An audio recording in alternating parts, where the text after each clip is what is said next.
Hello ভাই আপুরা, আসসালামু আলাইকুম। ভর্তি পরীক্ষার প্রথম ক্লাস নিয়ে আজকে আমরা চলে আসছি। প্রথম পত্রের 5টা অধ্যায়, ল্যাবরেটরি নিরাপদ ব্যবহার, গুণগত রসায়ন, মৌলের পর্যায়বৃত্ত ধর্ম, রাসায়নিক বন্ধন, রাসায়নিক পরিবর্তন এবং কর্মমুখী রসায়ন। দ্বিতীয় পত্রেও 5টা অধ্যায়, পরিবেশ রসায়ন, জৈব রসায়ন, পরিমাণগত রসায়ন, তড়িৎ রসায়ন এবং অর্থনৈতিক রসায়ন।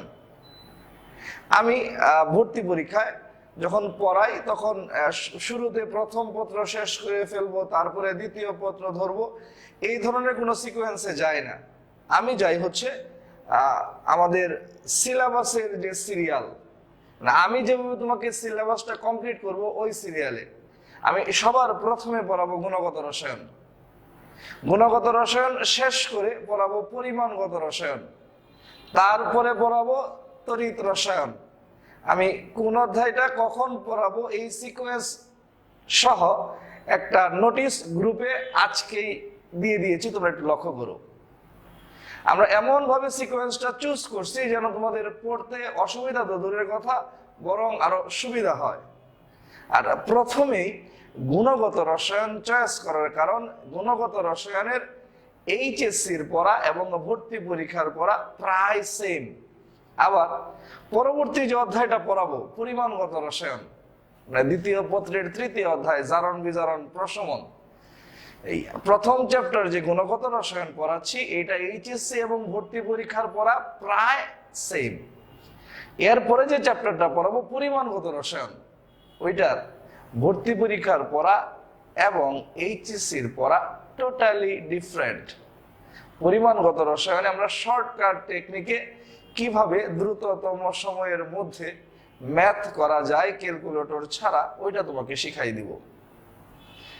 আর গুণগত রসায়ন আজকে যে চ্যাপ্টারটা শুরু করতে যাচ্ছি এটার এইচএসসির পড়া এবং ভর্তি পরীক্ষার পড়া প্রায় সেম।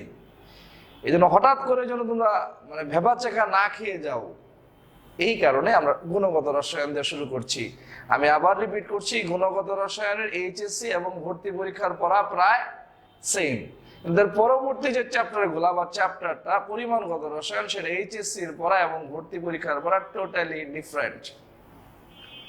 ওকে, পড়া শুরু করা যাক। আমার কেমিস্ট্রি ভর্তি পরীক্ষার পড়ার জন্য আলাদা একটা স্পেসিফিক খাতা থাকবে।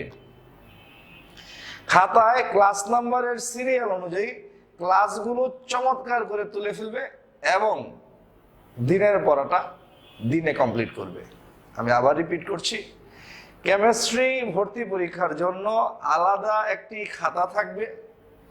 ওই খাতায় দিনের পড়াটা দিনে তুলে ফেলবে ক্লাস নাম্বারের সিরিয়াল অনুযায়ী, এবং অবশ্যই দিনের পড়াটা দিনে শেষ করবে। সবাই খাতা কলম হাতে নাও, আমরা পড়াশোনা শুরু করি। গুণগত রসায়ন ক্লাস নাম্বার 1।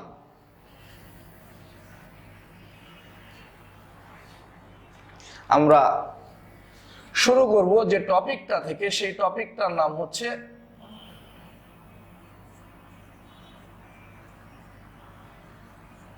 কোয়ান্টাম সংখ্যা। আমরা শুরু করব কোয়ান্টাম সংখ্যা দিয়ে।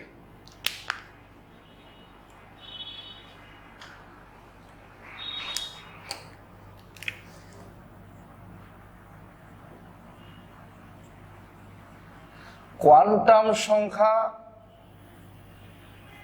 হচ্ছে কিছু সংখ্যা যারা পরমাণুতে, কোয়ান্টাম সংখ্যা হচ্ছে কিছু সংখ্যা যারা পরমাণুতে শক্তি স্তর বা শক্তি স্তরের, কোয়ান্টাম সংখ্যা হচ্ছে কিছু সংখ্যা যারা পরমাণুতে শক্তি স্তর বা শক্তি স্তরের আকার, কমা, উপকক্ষপথের আকৃতি, কমা,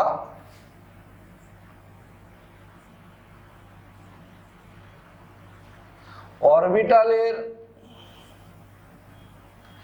কৌণিক অবস্থানের দিক, এবং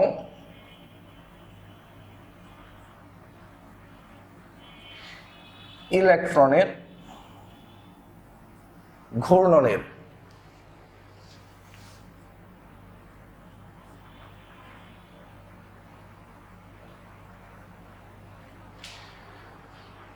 কোয়ান্টাম সংখ্যা হচ্ছে কিছু সংখ্যা যারা পরমাণুতে শক্তি স্তর বা শক্তি স্তরের আকার, উপকক্ষপথের আকৃতি, অরবিটালের কৌণিক অবস্থানের দিক এবং ইলেকট্রনের ঘূর্ণনের দিক নির্দেশ করে।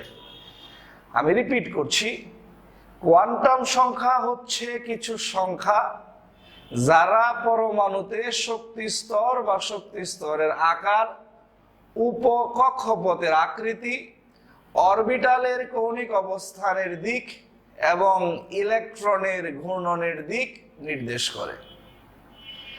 আরেকবার বলে দিচ্ছি, তোমরা তুলে ফেলো। আবার তোমাদের বলা ছিল, অনেকে হয়তো নোটিস খেয়াল করো নাই, প্রতি ক্লাসে আমি যতটুকু পড়িয়ে দিব, এই ক্লাস ভিডিওতে যতটুকু তোমাকে পড়িয়ে দিব তা আবার নোট আকারে আমি গ্রুপে দিয়েও দিব। তাহলে একই সাথে ক্লাসের ভিডিও যাবে, আবার ক্লাস নোটও যাবে। যে কারো যে কোনো সমস্যা হলে আমাকে কমেন্টে, ইনবক্সে, ফোনে কন্টাক্ট করে প্রবলেমটা সলভ করবে। তারপরেও যদি প্রবলেম সলভ না হয়, সরাসরি বই খাতা কলম নিয়ে আমার অফিসে চলে আসবা, আমি সরাসরি তোমাকে দেখায় দিব। যে কোনো প্রবলেম হলে কমেন্টে, ইনবক্সে, ফোনে কন্ট্যাক্ট করে আমার কাছ থেকে প্রবলেমটা সলভ করে নিবে। তাও যদি সলভ না হয়, সরাসরি বই খাতা কলম নিয়ে আমার অফিস চলে আসবে। প্রতিটা ক্লাসে ক্লাস ভিডিওর পাশাপাশি ওই ক্লাসের পড়াগুলো আমি নোট আকারে দিব। আর চ্যাপ্টার শেষ হলে এই চ্যাপ্টারের জন্য ভর্তি পরীক্ষার উপযোগী প্র্যাকটিস করার জন্য শীটও দিয়ে দিব। তাহলে কোয়ান্টাম সংখ্যা হচ্ছে কিছু সংখ্যা যারা পরমাণুতে শক্তি স্তর বা শক্তি স্তরের আকার, উপকক্ষপথের আকৃতি, অরবিটালের কৌণিক অবস্থানের দিক এবং ইলেকট্রনের ঘূর্ণনের দিক নির্দেশ করে।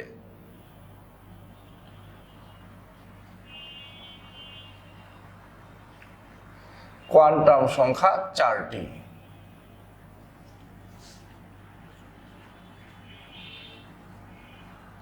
নাম্বার 1,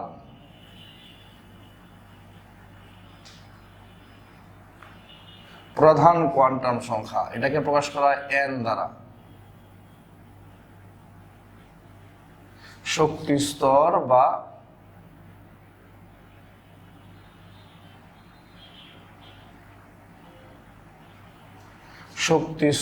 বা শক্তি স্তরের আকার নির্দেশ করে।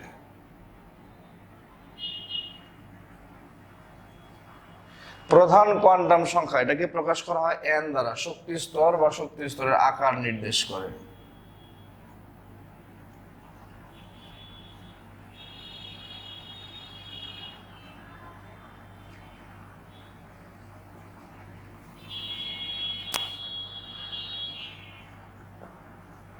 সহকারী কোয়ান্টাম সংখ্যা, এটাকে প্রকাশ করা হয় l দ্বারা।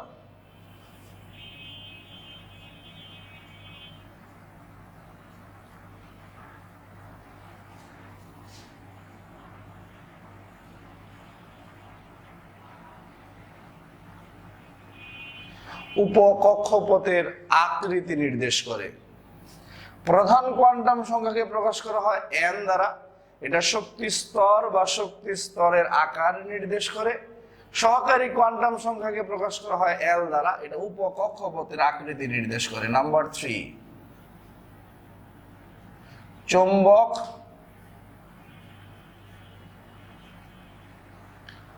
বা ম্যাগনেটিক কোয়ান্টাম সংখ্যা।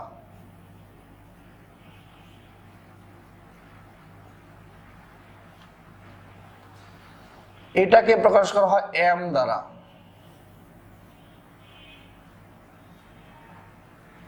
এটা হচ্ছে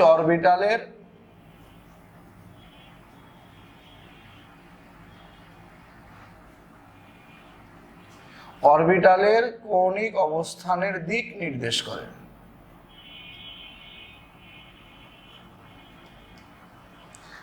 চৌম্বক বা ম্যাগনেটিক কোয়ান্টাম সংখ্যা এটাকে প্রকাশ করা হয় m দ্বারা। এটা অরবিটালের কৌণিক অবস্থানের দিক নির্দেশ করে। নাম্বার 4,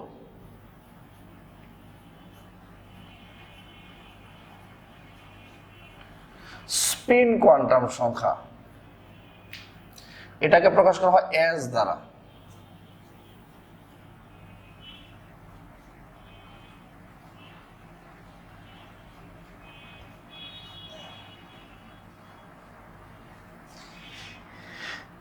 স্পিন কোয়ান্টাম সংখ্যা এটাকে প্রকাশ করা হয় s দ্বারা। কি করে? ইলেকট্রনের ঘূর্ণনের দিক নির্দেশ করে। লক্ষ্য করো, আমরা ক্লাস নাম্বার 1 গুণগত রসায়ন ভর্তি পরীক্ষার প্রথম ক্লাসে শিখতে যাচ্ছি প্রথম টপিক কোয়ান্টাম সংখ্যা। কোয়ান্টাম সংখ্যা হচ্ছে কিছু সংখ্যা যারা পরমাণুতে শক্তি স্তর বা শক্তি স্তরের আকার, উপকক্ষপথের আকৃতি, অরবিটালের কৌণিক অবস্থানের দিক এবং ইলেকট্রনের ঘূর্ণনের দিক নির্দেশ করে। কোয়ান্টাম সংখ্যা হচ্ছে কিছু সংখ্যা যারা পরমাণুতে শক্তি স্তর বা শক্তি স্তরের আকার, উপকক্ষপথের আকৃতি, অরবিটালের কৌণিক অবস্থানের দিক এবং ইলেকট্রনের ঘূর্ণনের দিক নির্দেশ করে। কোয়ান্টাম সংখ্যা 4টি। নাম্বার 1, প্রধান কোয়ান্টাম সংখ্যা এটাকে প্রকাশ করা হয় n দ্বারা। এর কাজ হচ্ছে শক্তি স্তর বা শক্তি স্তরের আকার নির্দেশ করা। সহকারী কোয়ান্টাম সংখ্যা এটাকে প্রকাশ করা হয় l দ্বারা। এর কাজ হচ্ছে উপকক্ষপথের আকৃতি নির্দেশ করা। চৌম্বক বা ম্যাগনেটিক কোয়ান্টাম সংখ্যা একে প্রকাশ করা হয় m দ্বারা। এর কাজ হচ্ছে অরবিটালের কৌণিক অবস্থানের দিক নির্দেশ করা। আর স্পিন কোয়ান্টাম সংখ্যা এটাকে প্রকাশ করা হয় s দ্বারা। এর কাজ হচ্ছে ইলেকট্রনের ঘূর্ণনের দিক নির্দেশ করা। তাহলে প্রধান কোয়ান্টাম সংখ্যাকে প্রকাশ করা হয় n দ্বারা। এটার কাজ কি? শক্তি স্তর বা শক্তি স্তরের আকার নির্দেশ করা। সহকারী কোয়ান্টাম সংখ্যাকে প্রকাশ করা হয় l দ্বারা। এর কাজ হচ্ছে উপকক্ষপথের আকৃতি নির্দেশ করা।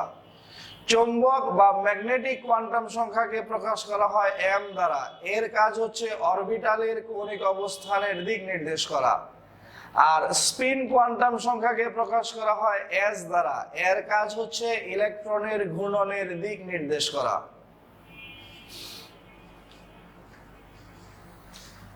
তাহলে প্রধান কোয়ান্টাম সংখ্যাকে প্রকাশ করা হয় n দ্বারা। প্রধান কোয়ান্টাম সংখ্যার কাজ শক্তি স্তরের আকার নির্দেশ করা বা শক্তি স্তর নির্দেশ করা। সহকারী কোয়ান্টাম সংখ্যাকে প্রকাশ করা হয় l দ্বারা। এর কাজ উপকক্ষপথের আকৃতি নির্দেশ করা। চৌম্বক বা ম্যাগনেটিক কোয়ান্টাম সংখ্যাকে প্রকাশ করা হয় m দ্বারা। এর কাজ অরবিটালের কৌণিক অবস্থানের দিক নির্দেশ করা। স্পিন কোয়ান্টাম সংখ্যাকে প্রকাশ করা হয় s দ্বারা। এর কাজ ইলেকট্রনের ঘূর্ণনের দিক নির্দেশ করা।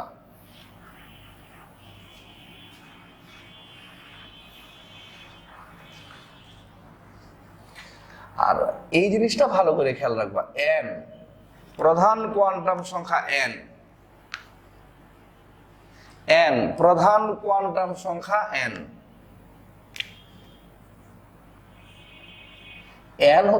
n হচ্ছে ধনাত্মক পূর্ণ সংখ্যা।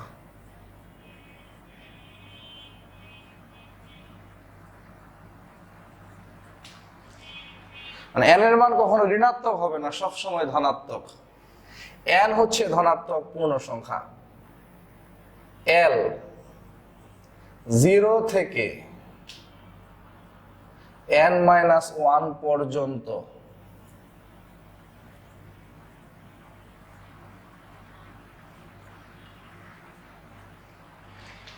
l 0 থেকে n-1 পর্যন্ত সকল পূর্ণ সংখ্যা। l 0 থেকে n-1 পর্যন্ত সকল পূর্ণ সংখ্যা। m হচ্ছে -l থেকে শুরু করে 0 সহ +l পর্যন্ত।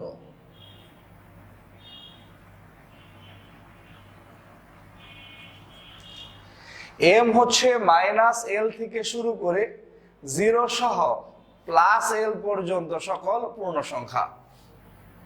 আর s এর মান হবে হয় +½ না হলে মাইনাস হাফ, তা না হলে প্লাস মাইনাস হাফ, তিনটার যে কোনো একটা। কখন কোনটা হবে সেটা আজকে শিখিয়ে দিব। এস হচ্ছে প্লাস হাফ অথবা মাইনাস হাফ অথবা প্লাস মাইনাস হাফ। কখন কোনটা হবে সেটা আজকেই শিখিয়ে দিব। তাহলে এল হচ্ছে ধনাত্মক পূর্ণ সংখ্যা। এল এর মান 0 থেকে n-1 পর্যন্ত সকল পূর্ণ সংখ্যা। এল হচ্ছে 0 থেকে n-1 পর্যন্ত সকল পূর্ণ সংখ্যা। আর এম মাইনাস এল থেকে শুরু করে 0 সহ প্লাস এল পর্যন্ত সকল পূর্ণ সংখ্যা। আর এস এর মান হচ্ছে প্লাস হাফ অথবা মাইনাস হাফ অথবা প্লাস মাইনাস হাফ। বিষয়টা হচ্ছে এরকম, ধরো প্লাস এল পর্যন্ত সকল পূর্ণ সংখ্যা। ধরো লিখলাম n = 6। n তো ধনাত্মক পূর্ণ সংখ্যা, আগে কোনো চিহ্ন নাই মানে ধনাত্মক, আর ডেফিনেটলি এটা পূর্ণ সংখ্যা। n এর মান 6 হলে l এর মান হবে 0 থেকে n-1 পর্যন্ত সকল পূর্ণ সংখ্যা। n-1 না, 0 থেকে, এই কথাগুলো একেবারে স্পষ্ট শেষ পর্যন্ত বলতে হবে। আমার সাথে ঠোঁট নাড়িয়ে বলো, l মানে কি? 0 থেকে n-1 পর্যন্ত সকল পূর্ণ সংখ্যা। তাহলে 0, 1, 2, 3, 4, 5, 0 থেকে n-1, n এর মান 6, n-1 মানে 5 পর্যন্ত সকল পূর্ণ সংখ্যা। লক্ষ্য করো, n এর মান যদি 4 হয়, l এর মান হবে 0, 1, 2, 3, 0 থেকে n-1 পর্যন্ত। n এর মান যদি 3 হয়, l এর মান হচ্ছে 0, 1, 2। n এর মান যদি 5 হয়, l এর মান 1, 2, 3, 4, 0 থেকে n-1 পর্যন্ত সকল পূর্ণ সংখ্যা। n এর মান 6, l এর মান 0, 1, 2, 3, 4, n-1 মানে 5 পর্যন্ত, 0 থেকে n-1 পর্যন্ত সকল পূর্ণ সংখ্যা। আরো লক্ষ্য করো, l এর মান 0 হলে m এর মান 0, l এর মান 0 হলে m এর মান 0, l এর মান 1, m এর মান হচ্ছে মাইনাস l থেকে শুরু করে, মানে -1 থেকে শুরু করে 0 সহ প্লাস l মানে +1 পর্যন্ত সকল পূর্ণ সংখ্যা। m হচ্ছে -l থেকে শুরু করে 0 সহ +l পর্যন্ত সকল পূর্ণ সংখ্যা। l এর মান 1, m এর মান হবে -l মানে -1 থেকে শুরু করে 0 সহ +l মানে +1 পর্যন্ত সকল পূর্ণ সংখ্যা। l এর মান 2 হলে m এর মান -l মানে -2 থেকে শুরু করে 0 সহ +l মানে +2 পর্যন্ত সকল পূর্ণ সংখ্যা। l এর মান 2, m এর মান হচ্ছে -l থেকে শুরু করে 0 সহ +l পর্যন্ত সকল পূর্ণ সংখ্যা। তাহলে -l মানে -2 থেকে শুরু করে 0 সহ +l মানে +2 পর্যন্ত সকল পূর্ণ সংখ্যা। l এর মান 3, m এর মান -3, -2, -1, 0, +1, +2, +3। -l থেকে শুরু করে 0 সহ +l পর্যন্ত সকল পূর্ণ সংখ্যা।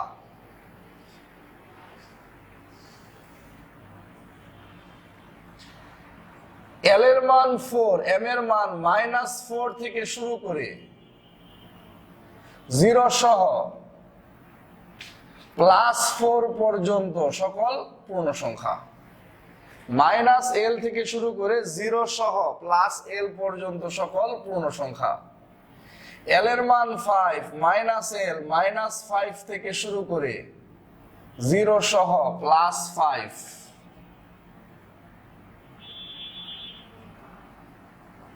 মাইনাস এল থেকে শুরু করে 0 সহ প্লাস এল পর্যন্ত সকল পূর্ণ সংখ্যা।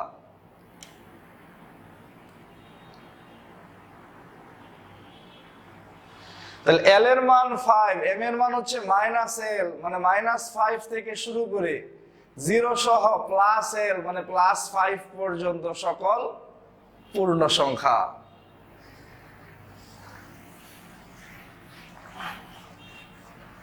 লক্ষ্য করো সবাই, আমরা আরেকটু স্পষ্ট করে দেখি। ধরো n = 6, l এর মান 0 থেকে n-1 মানে 5 পর্যন্ত সকল পূর্ণ সংখ্যা। l এর মান হবে 0, 1, 2, 3, 4, 5। l এর মান 0 হলে m এর মান 0, 1 হলে -l থেকে শুরু করে 0 সহ প্লাস l, -l মানে -1 থেকে শুরু করে 0 সহ প্লাস l মানে +1 পর্যন্ত সকল পূর্ণ সংখ্যা। l এর মান 2 হলে m এর মান -l মানে -2 থেকে শুরু করে 0 সহ প্লাস l মানে +2 পর্যন্ত সকল পূর্ণ সংখ্যা। l এর মান 3 হলে m এর মান -3 মানে -l থেকে শুরু করে 0 সহ প্লাস l পর্যন্ত সকল পূর্ণ সংখ্যা। l এর মান 4 হলে m এর মান -l মানে -4 থেকে শুরু করে 0 সহ প্লাস l মানে +4 পর্যন্ত সকল পূর্ণ সংখ্যা। l এর মান 5 হলে m এর মান -5 থেকে শুরু করে 0 সহ প্লাস l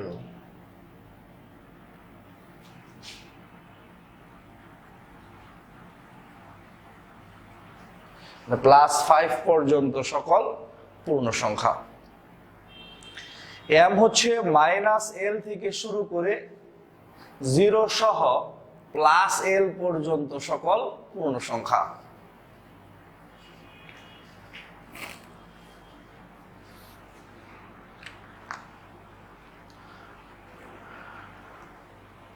আরেকটা বিষয়, l এর মান 0 হলে s, 1 হলে p, 2 হলে d, 3 হলে f, 4 হলে g, 5 হলে h।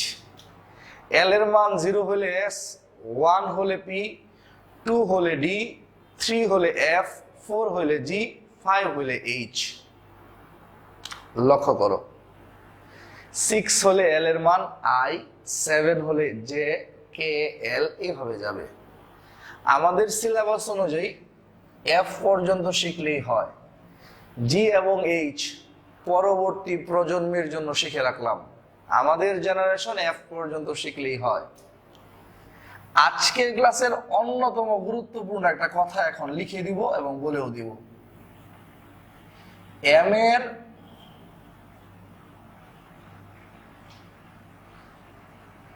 প্রত্যেকটি মান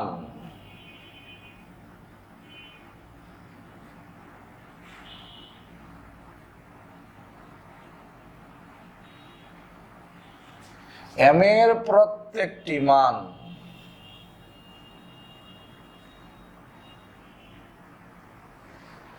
m এর প্রত্যেকটি মান একটি করে অরবিটাল নির্দেশ করে।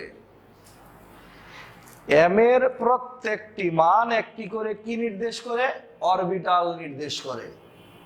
m এর প্রত্যেকটি মান একটি করে অরবিটাল নির্দেশ করে। সবাই লক্ষ্য করো, অত্যন্ত ধৈর্য সহকারে লক্ষ্য করো।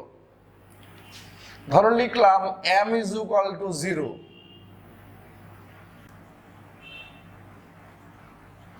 অরবিটাল একটি। যদি লিখি m = 100, তাহলে অরবিটাল একটি।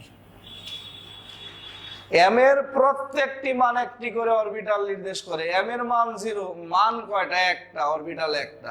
m = 100, মান কয়টা? একটা, অরবিটাল একটা। যদি লিখি m = 100,0, তাহলে অরবিটাল দুইটি, কারণ এখানে m এর মান কয়টা? দুইটা। ধরো লিখলাম m = 2, অরবিটাল কয়টা? একটা। 2,0, অরবিটাল কয়টা? দুইটা। কমা 1 অরবিটাল কয়টা? 3টা। m এর প্রত্যেকটি মান একটি করে অরবিটাল নির্দেশ করে। এখানে m এর মান একটা, অরবিটাল একটা। এখানে m এর মান 3টা, অরবিটাল 3টা। কমা 100 অরবিটাল কয়টা? 4টা। m এর প্রত্যেকটি মান একটি করে অরবিটাল নির্দেশ করে। ধরুন লিখলাম m = 200 অরবিটাল কয়টা? একটা। 200,0 অরবিটাল কয়টা? 2টা। 0,1 অরবিটাল কয়টা? 3টা।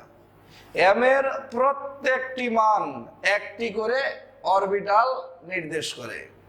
আর সবাই লক্ষ্য করো, একটি অরবিটালে সর্বোচ্চ 2টি ইলেকট্রন থাকতে পারে। আমি রিপিট করছি, একটি অরবিটালে সর্বোচ্চ 2টি ইলেকট্রন থাকতে পারে। L এর মান যখন 0 তখন m এর মান 0। m এর মান কয়টা? একটা। তাহলে অরবিটাল কয়টা? একটা। একটা অরবিটালে সর্বোচ্চ 2টা ইলেকট্রন, এই কারণে আছে সর্বোচ্চ 2টা ইলেকট্রন। আমি রিপিট করছি, L এর মান যখন 0 তখন তাকে বলে S। তখন m এর মান একটা। m এর মান একটা মানে অরবিটাল একটা। একটা অরবিটালে সর্বোচ্চ 2টা ইলেকট্রন, এই কারণে S এ সর্বোচ্চ 2টা ইলেকট্রন থাকতে পারে। L এর মান 1 হলে তাকে বলে p। তখন m এর মান হচ্ছে 1 2 3। m এর মান 3টা, অরবিটাল 3টা। একটা অরবিটালে সর্বোচ্চ 2টা ইলেকট্রন, তাহলে 3টা অরবিটালে সর্বোচ্চ 6টা ইলেকট্রন। L এর মান 1 হলে তাকে বলে p। তখন m এর মান 3টা। m এর মান 3টা মানে অরবিটাল 3টা। একটা অরবিটালে সর্বোচ্চ 2টা ইলেকট্রন, তাহলে 3টা অরবিটালে সর্বোচ্চ 6টা ইলেকট্রন থাকতে পারে, এই কারণে p তে সর্বোচ্চ 6টা ইলেকট্রন। L এর মান 2 হলে তাকে বলে d। তখন m এর মান হচ্ছে 1 2 3 4 5। L এর মান 2 হলে d, তখন m এর মান 5টা মানে অরবিটাল 5টা। একটা অরবিটালে সর্বোচ্চ 2টা ইলেকট্রন। যেটা বলছিলাম, আমি আরেকবার বলছি যে m এর প্রত্যেকটি মান একটি করে অরবিটাল নির্দেশ করে, আর একটা অরবিটালে সর্বোচ্চ 2টা ইলেকট্রন থাকতে পারে। L = 2 হলে m এর মান হচ্ছে 1 2 3 4 5। এটা তো বলছিলাম। L এর মান 2 হলে তাকে বলে d। তখন m এর মান 5টি মানে অরবিটাল 5টি। একটা অরবিটালে সর্বোচ্চ 2টা ইলেকট্রন, তাহলে 5টি অরবিটালে সর্বোচ্চ 10টি ইলেকট্রন, এই কারণে d তে 10টা ইলেকট্রন সর্বোচ্চ থাকতে পারে।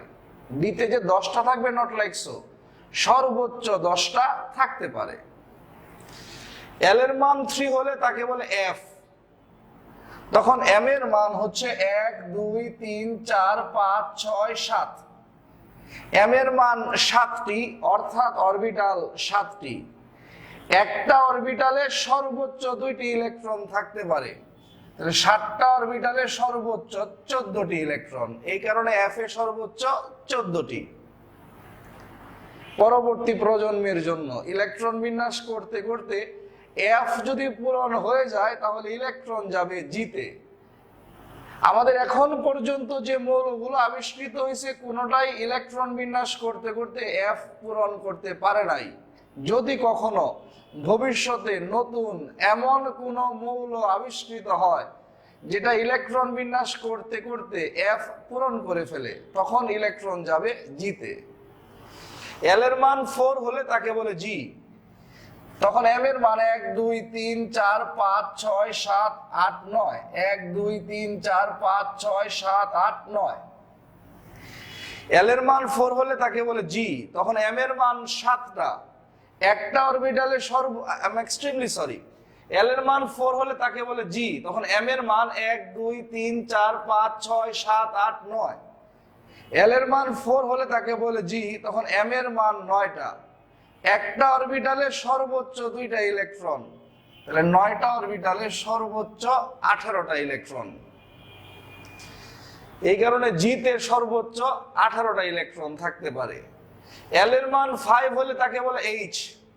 তখন এম এর মান 1 2 3 4 5 6 7 8 9 10 11। এল এর মান 5 হলে তাকে বলে এইচ, তখন এম এর মান 11টা। একটা অরবিটালে সর্বোচ্চ 2টা ইলেকট্রন, তাহলে 11টা অরবিটালে সর্বোচ্চ 22টা ইলেকট্রন থাকতে পারে। এল এর মান 5 হলে তাকে বলে এইচ, তখন এম এর মান 11টা। একটা অরবিটালে সর্বোচ্চ 2টা ইলেকট্রন, তাহলে 11টা অরবিটালে সর্বোচ্চ 22টা ইলেকট্রন। এখন সবাই লক্ষ্য করো, এখান থেকে আমরা শিখছি এস এ সর্বোচ্চ 2টা ইলেকট্রন থাকতে পারে, পি তে সর্বোচ্চ 6টা, ডি তে সর্বোচ্চ 10টা, এফ এ সর্বোচ্চ 14টা। কিভাবে? যে এল এর মান 0 হলে এম এর মান 0। এম এর প্রত্যেকটি মান একটি করে অরবিটাল নির্দেশ করে। এম এর মান একটা, অরবিটাল একটা অরবিটালে সর্বোচ্চ 2টা ইলেকট্রন, এই কারণে এস এ সর্বোচ্চ 2টা ইলেকট্রন। এল এর মান 1 হলে তাকে বলে পি, তখন এম এর মান 3টা। এম এর মান 3টা মানে অরবিটাল 3টা, একটা অরবিটালে সর্বোচ্চ 2টা ইলেকট্রন, তাহলে 3টা অরবিটালে সর্বোচ্চ 6টা ইলেকট্রন, এই কারণে পি তে সর্বোচ্চ 6টা। এল এর মান 2 হলে তাকে বলে ডি। এম এর মান 5টা, অরবিটাল 5টা, একটা অরবিটালে সর্বোচ্চ 2টা ইলেকট্রন, 5টা অরবিটালে সর্বোচ্চ 10টা ইলেকট্রন। এল এর মান 3 হলে তাকে এফ, তখন এম এর মান হচ্ছে 7টা, একটা অরবিটালে সর্বোচ্চ 2টা ইলেকট্রন, 7টা অরবিটালে সর্বোচ্চ 14টা ইলেকট্রন। একটা অরবিটালে 2টা ইলেকট্রন থাকবে এই কথা বলি নাই, সর্বোচ্চ 2টা থাকতে পারে। তাহলে 7টা অরবিটালে সর্বোচ্চ 14টা ইলেকট্রন থাকতে পারে। এই কারণে এস এ সর্বোচ্চ 2টা, পি তে সর্বোচ্চ 6টা, ডি তে সর্বোচ্চ 10টা, এফ এ সর্বোচ্চ 14টা electron.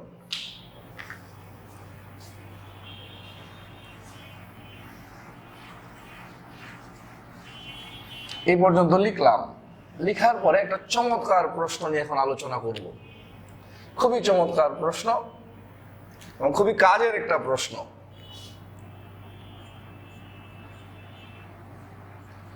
n is equal to 4, l is equal to 2, m is equal to plus 2, s is equal to plus half।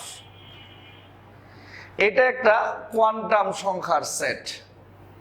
প্রধান কোয়ান্টাম সংখ্যা n আছে, সহকারী কোয়ান্টাম সংখ্যা l আছে, চৌম্বক কোয়ান্টাম সংখ্যা m আছে, স্পিন কোয়ান্টাম সংখ্যা s আছে। প্রধান কোয়ান্টাম সংখ্যা n, সহকারী কোয়ান্টাম সংখ্যা l, চৌম্বক কোয়ান্টাম সংখ্যা m, স্পিন কোয়ান্টাম সংখ্যা s, 4টা কোয়ান্টাম সংখ্যা আছে। আমাদের কাছে প্রশ্ন হচ্ছে কোয়ান্টাম সংখ্যার এই সেটটা সঠিক না ভুল। আমাদের কাছে প্রশ্ন হচ্ছে কোয়ান্টাম সংখ্যার এই সেটটা সঠিক না ভুল। আমরা গ্রামার শিখব, কেন একটা সেট সঠিক হয় অথবা কেন একটা সেট ভুল হয়। লক্ষ্য করো সবাই, একটা সেট সঠিক না ভুল এটা বুঝতে হলে প্রথমে চেক করবা n এবং s। প্রথমে চেক করবা n এবং কি s।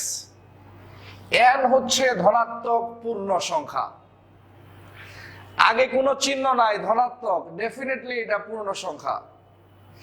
n হচ্ছে ধনাত্মক পূর্ণ সংখ্যা, আগে কোনো চিহ্ন নাই, ধনাত্মক, ডেফিনেটলি এটা পূর্ণ সংখ্যা, তার মানে n সঠিক। পরে চেক করবা s, শুরুতেই চেক করবা n এবং s। প্রথমে n পরে s। s এর মান হবে হয় প্লাস হাফ, না হলে মাইনাস হাফ, তা না হলে প্লাস মাইনাস হাফ, তিনটার যে কোনো একটা। এর বাইরে চতুর্থ কোনো ভ্যালু হবে না। s এর মান -1 -2 এরকম কিছু হবে না। তাহলে এখানে s সঠিক, s এর মান প্লাস হাফ। s এর মান প্লাস হাফ অথবা মাইনাস হাফ অথবা প্লাস মাইনাস হাফ, তিনটার যে কোনো একটা থাকলে সঠিক। তাহলে এই সেটটা সঠিক না ভুল বুঝতে হলে প্রথমে চেক করবো n। n ধনাত্মক পূর্ণ সংখ্যা, কোনো চিহ্ন নাই, ধনাত্মক, আর ডেফিনেটলি এটা পূর্ণ সংখ্যা, তার মানে n সঠিক। পরে চেক করবো s। s এর মান হবে হয় প্লাস হাফ, না হলে মাইনাস হাফ, তা না হলে প্লাস মাইনাস হাফ, তিনটার যে কোনো একটা। তাহলে s এর মান প্লাস হাফ, তাহলে s সঠিক। শুরুতেই চেক করবো n এবং s। n ধনাত্মক পূর্ণ সংখ্যা, ওকে আছে। এস এর মান হবে হয় প্লাস হাফ, না হলে মাইনাস হাফ, তা না হলে প্লাস মাইনাস হাফ, তিনটার যে কোনো একটা। এসও ঠিক আছে, একটু গ্যাপ রাখবা, 2 আঙ্গুল, তোমার খাতায় 2 আঙ্গুল পরিমাণ জায়গা গ্যাপ রাখবা। তোমার খাতায় এই যে কোয়ান্টাম সংখ্যা আছে এখান থেকে 2 আঙ্গুল, তোমার আঙ্গুলের ভাবে 2 আঙ্গুল জায়গা গ্যাপ রেখে স্টার চিহ্ন দিয়ে লিখো। এল নির্ভর করে এন এর উপর। এল কার উপর নির্ভর করে? এন এর উপর। এন এর মান 4 হলে এল এর মান হতে পারে 0, 1, 2, 3। আমি আবার বলছি, এল নির্ভর করে এন এর উপর। এন এর মান 4 হলে এল এর মান হতে পারে 0, 1, 2, 3। এল হচ্ছে 0 থেকে n-1 পর্যন্ত সকল পূর্ণ সংখ্যা। n এর মান 4 হলে l এর মান হতে পারে 0 থেকে n-1 মানে 3 পর্যন্ত সকল পূর্ণ সংখ্যা। l এর মান হচ্ছে 0 থেকে n-1 পর্যন্ত সকল পূর্ণ সংখ্যা, একেবারে শেষ পর্যন্ত চমৎকার করে পড়বে। এল এর মান হচ্ছে 0 থেকে n-1 পর্যন্ত সকল পূর্ণ সংখ্যা। n এর মান 4, l এর মান 0, 1, 2, n-1, 3 পর্যন্ত সকল পূর্ণ সংখ্যা। n এর মান 4 হলে l এর মান 0, 1, 2, 3।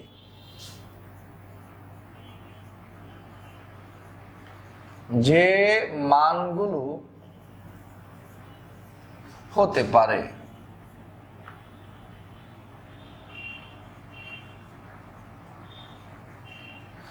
তার যে কোনো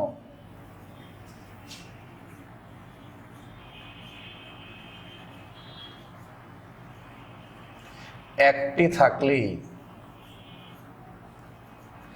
এল সঠিক। যে মানগুলো হতে পারে তার যে কোনো একটি থাকলেই এল সঠিক। এন এর মান 4 হলে এল এর মান হতে পারে 0 থেকে n-1 পর্যন্ত সকল পূর্ণ সংখ্যা। n এর মান 4 হলে l এর মান 0, 1, 2, 3। যে মানগুলো হতে পারে তার যে কোনো একটি আছে, 2 আছে, তার মানে l সঠিক। যে মানগুলো হতে পারে তার যে কোনো একটা থাকলে l সঠিক। কোন মানগুলো হতে পারে? n এর মান 4 হলে l এর মান হতে পারে 0, 1, 2, 3। যে মানগুলো হতে পারে তার মধ্যে 2 আছে, এই জন্য l সঠিক। দেন এটা আরেকটু মনোযোগ দিয়ে লক্ষ্য করবা। m নির্ভর করে l এর যে মানটি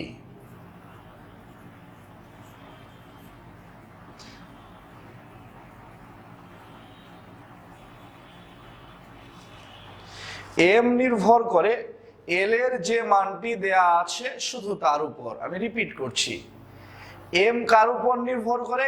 m নির্ভর করে l এর যে মানটি দেয়া। m কিন্তু l এর উপর নির্ভর করে না। m নির্ভর করে l এর যে মানটি দেয়া আছে শুধু তার উপর। m কিন্তু l এর উপর নির্ভর করে না। m নির্ভর করে l এর যে মানটি দেয়া আছে শুধু তার উপর। l এর কোন মানটি দেয়া আছে? 2। l এর মান 2 হলে m এর মান হবে -l, মানে -2 থেকে শুরু করে 0 সহ, -2, -1, 0 সহ +l মানে +2 পর্যন্ত সকল পূর্ণ সংখ্যা। m নির্ভর করে l এর উপর না, m নির্ভর করে l এর যে মানটি দেয়া আছে শুধু তার উপর। l এর মান দেয়া আছে 2, তাহলে m এর মান হবে -l মানে -2 থেকে শুরু করে 0 সহ +l মানে +2 পর্যন্ত সকল পূর্ণ সংখ্যা।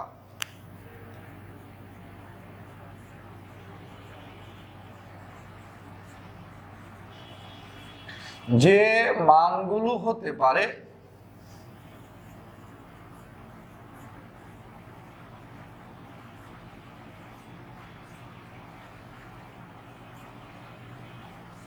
যে মানগুলো হতে পারে তার যে কোনো একটি থাকলেই m সঠিক। যে মানগুলো হতে পারে তার যে কোনো একটি থাকলেই m সঠিক। যে মানগুলো হতে পারে তার যে কোনো একটি থাকলেই এম সঠিক। লক্ষ্য করো, এম নির্ভর করে এল এর যে মানটি দেয়া আছে শুধু তার উপর।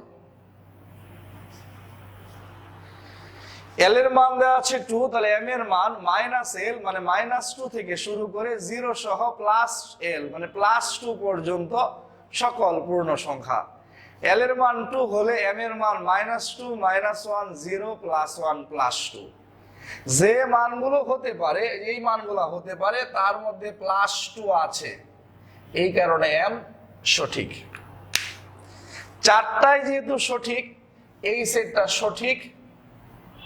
বায়ের প্রতিশব্দ, সঠিকের প্রতিশব্দ হচ্ছে বাস্তব, বার একটা প্রতিশব্দ আছে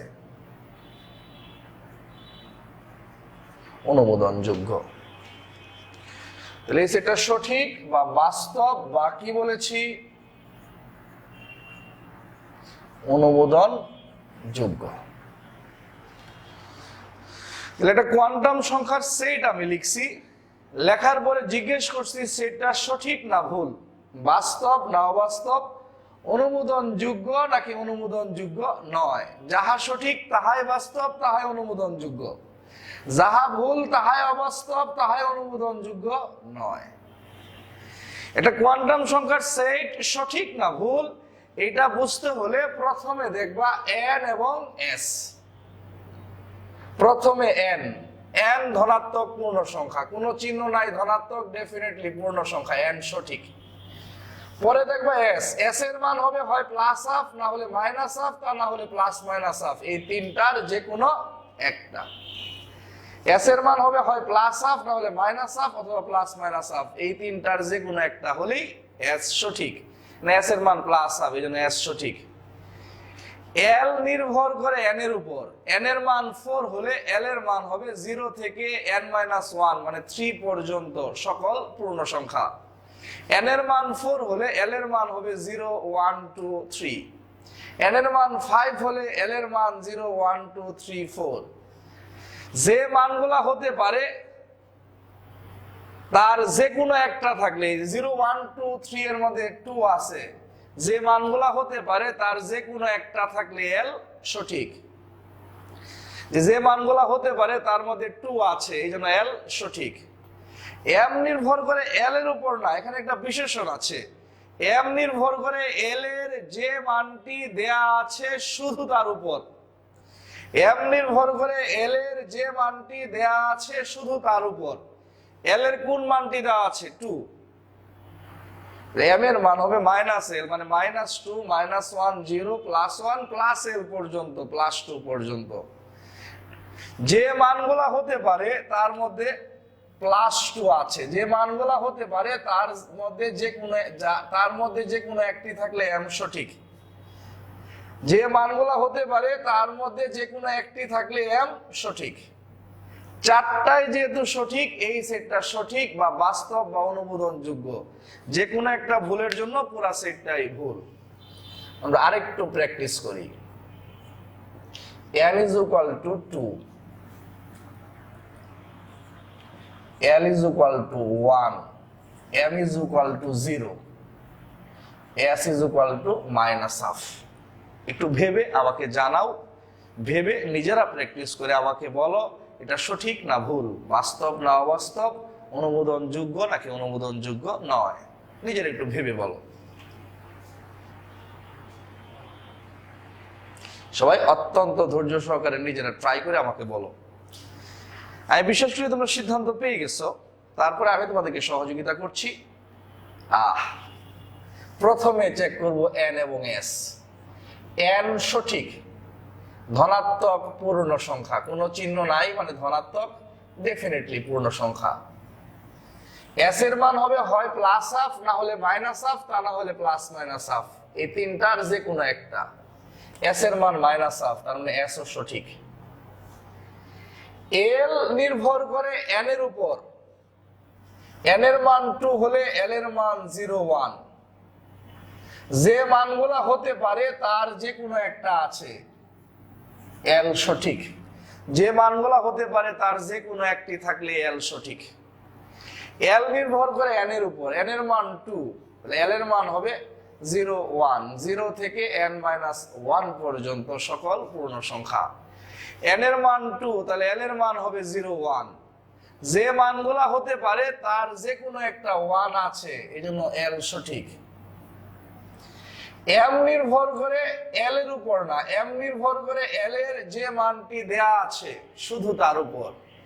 এল এর মান দেওয়া আছে 1, এম এর মান -l মানে -1 থেকে শুরু করে 0 সহ +l মানে +1 পর্যন্ত সকল পূর্ণ সংখ্যা। এম নির্ভর করে এল এর যে মানটি দেওয়া আছে শুধু তার উপর। এল এর মান 1, তাহলে এম এর মান হবে -1 0 +1। যে মানগুলা হতে পারে তার মধ্যে 0 আছে, তা এম সঠিক। যে মানগুলা হতে পারে তার যে কোনো একটি থাকলেই এম সঠিক। চারটাই যেহেতু সঠিক, তাহলে এই সেটটা সঠিক বা বাস্তব বা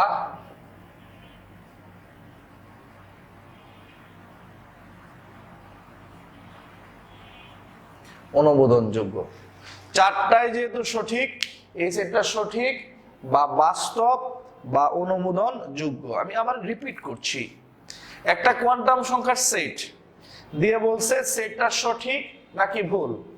প্রথমেই শুরুতেই চেক করব এন এবং এস। এন ধনাত্মক পূর্ণ সংখ্যা, এন সঠিক আছে। এস এর মান হবে তিনটার যে কোনো একটা, হয় +½ অথবা -½ অথবা +-½ যেহেতু এস -½ এস সঠিক। এল নির্ভর করে এন এর উপর, এন এর মান 2 হলে এল এর মান 0 1, 0 থেকে n-1 পর্যন্ত সকল পূর্ণ সংখ্যা। এন এর মান 3 হলে এল এর মান 0 1 2। যে মানগুলা হতে পারে তার যে কোনো একটি থাকলে এল সঠিক। এন এর মান 2 হলে এল এর মান হতে পারে 0 1, যে মানগুলা হতে পারে তার মধ্যে যে কোনো একটা আছে, এই জন্য এল সঠিক। এম নির্ভর করে এল এর উপর না, এম নির্ভর করে এল এর যে মানটি দেয়া আছে শুধু তার উপর। এল এর মান দেয়া আছে 1, এল এর মান 1 হলে এম এর মান -1 0 +1। যে মানগুলা হতে পারে তার মধ্যে যে কোনো একটি থাকলে এম সঠিক। যে মানগুলা হতে পারে তার মধ্যে 0 আছে, তার মানে এম সঠিক। চারটাই যেহেতু সঠিক, এই সেটটা সঠিক বা বাস্তব বা অনুমোদন যোগ্য।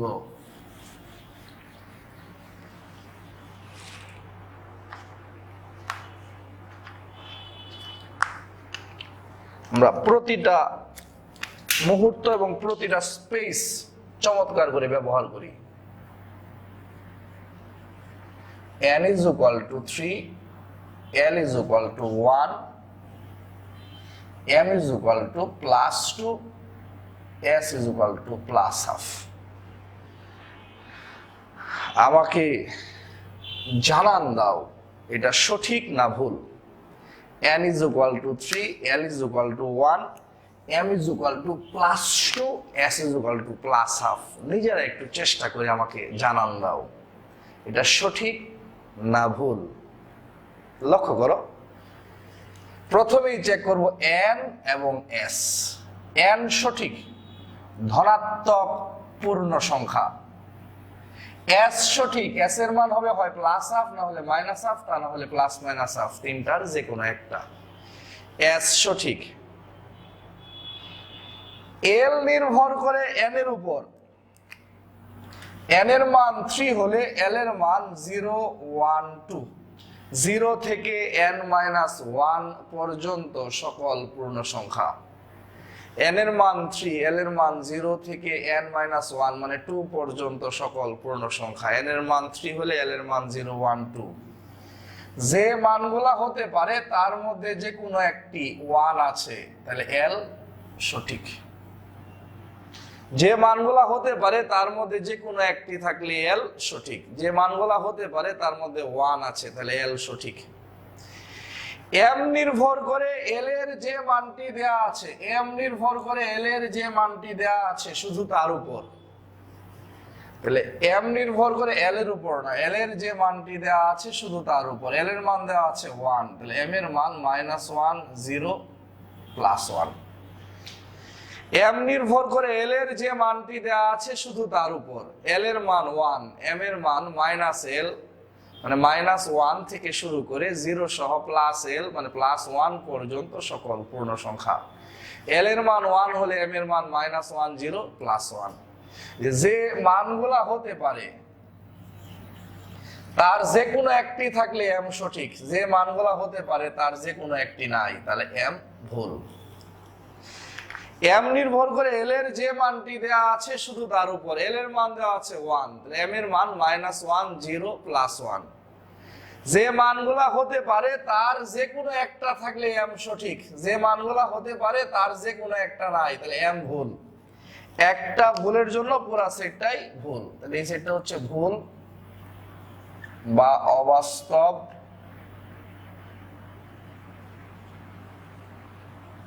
বা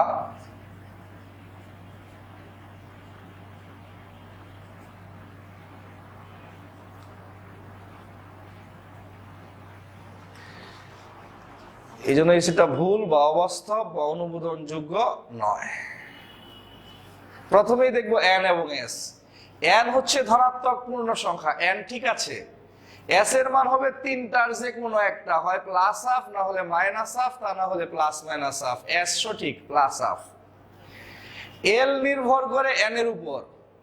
এন এর মান 3, এল এর মান 0 1 2।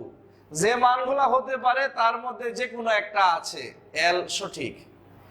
এম নির্ভর করে এল এর যে মানটি দেওয়া আছে শুধু তার উপর। এল এর মান দেওয়া আছে 1, এম এর মান হবে -1 0 +1। যে মানগুলা হতে পারে তার যে কোনো একটা নাই, এজন্য এম ভুল। একটি ভুলের জন্য পুরা সেটটাই ভুল। যে মানগুলা হতে পারে তার যে কোনো একটি হলে এম সঠিক, যে মানগুলা হতে পারে তার যে কোনো একটি নাই তাহলে এম ভুল।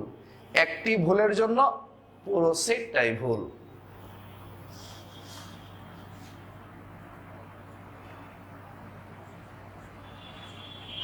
n is equal to 5, l is equal to 1, m is equal to -1, s is equal to -1। এই সেটটা সঠিক না ভুল?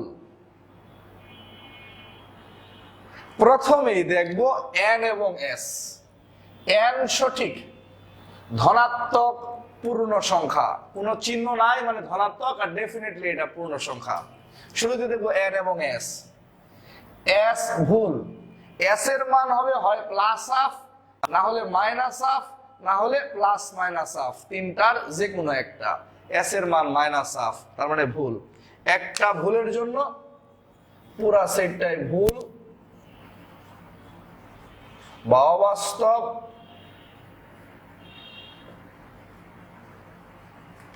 বা অনুমোদনযোগ্য নয়। একটা ভুলের জন্য পুরা সেটটাই ভুল বা অবাস্তব বা অনুমোদনযোগ্য নয়। তাহলে শুরুতেই চেক করব n এবং s। n ধনাত্মক পূর্ণ সংখ্যা, s এর মান হবে তিনটার যে কোনো একটা, হয় প্লাস হাফ, না হলে মাইনাস হাফ, তা না হলে প্লাস মাইনাস হাফ। l নির্ভর করে n এর উপর, আর m নির্ভর করে l এর যে মানটি দেয়া আছে শুধু তার উপর। যে মানগুলা হতে পারে তার যে কোনো একটি থাকলেই সঠিক।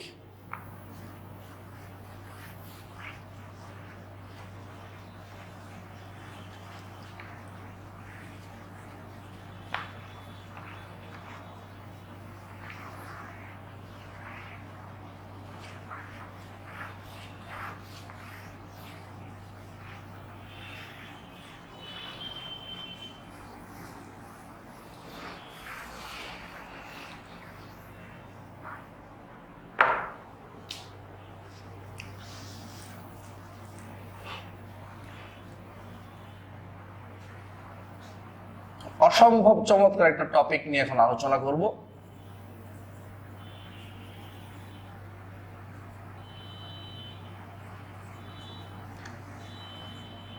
এই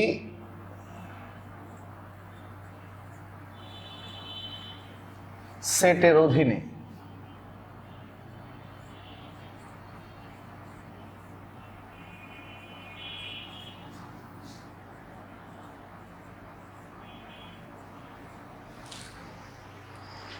এই সেটের অধীনে কয়টি ইলেকট্রন রয়েছে?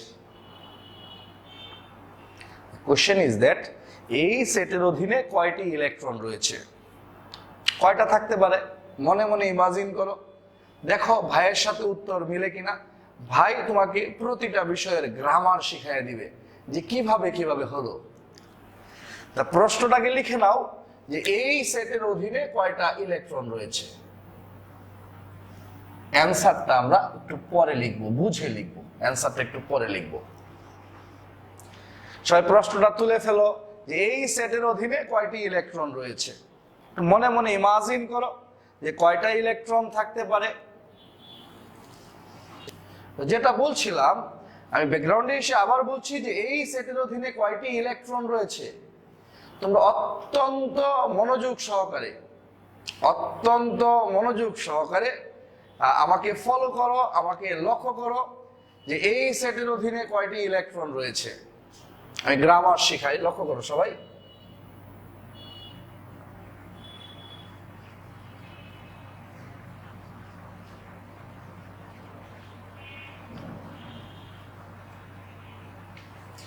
ইলেকট্রন সংখ্যা জানতে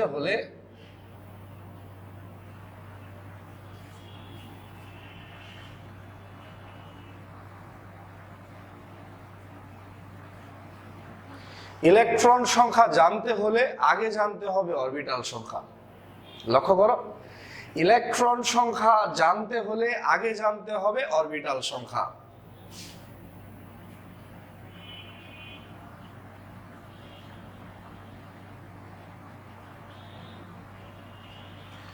অরবিটাল সংখ্যা নির্দেশ করে m এর প্রত্যেকটি মান। ইলেকট্রন সংখ্যা জানতে হলে আগে জানতে হবে অরবিটাল সংখ্যা।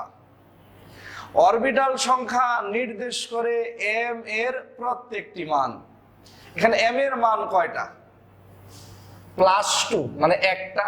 হ্যাঁ, m এর মান 5টা হইতে পারতো। l এর মান 2 বলে m এর মান -2, -1, 0, +1, +2 হইতে পারতো, কিন্তু আছে কয়টা? একটা। ইলেকট্রন সংখ্যা জানতে হলে আগে জানতে হবে অরবিটাল সংখ্যা। অরবিটাল সংখ্যা নির্দেশ করে m এর প্রত্যেকটি মান। এখানে m এর মান একটা, তার মানে অরবিটাল কয়টা? একটা।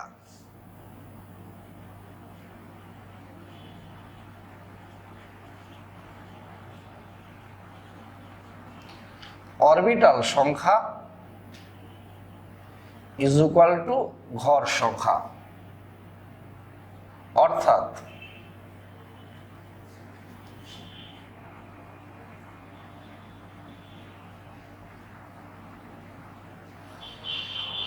অরবিটাল সংখ্যা ইজ ইকুয়াল টু ঘর সংখ্যা, অর্থাৎ যতটি অরবিটাল ততটি ঘর।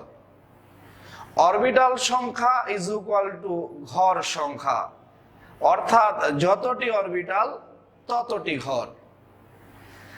বলছে এই সেটের অধীনে কয়টি ইলেকট্রন আছে। ইলেকট্রন সংখ্যা জানতে হলে আগে জানতে হবে অরবিটাল সংখ্যা। জিজ্ঞেস করছে এই সেটের অধীনে কয়টি ইলেকট্রন আছে। ইলেকট্রন সংখ্যা জানতে হলে আগে জানতে হবে অরবিটাল সংখ্যা। অরবিটাল সংখ্যা কে নির্দেশ করে? অরবিটাল সংখ্যা নির্দেশ করে m এর প্রত্যেকটি মান। অরবিটাল সংখ্যা ইজ ইকুয়াল টু ঘর সংখ্যা।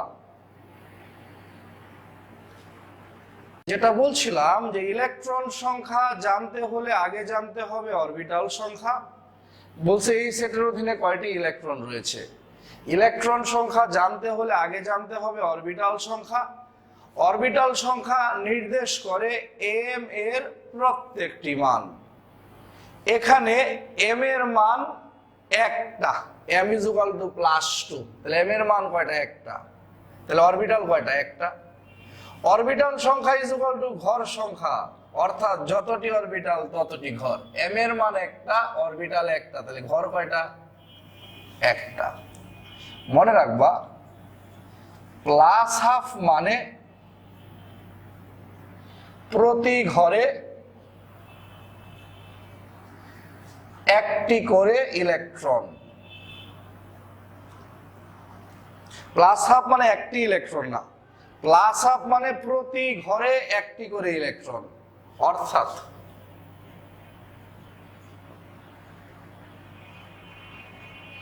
যত ঘর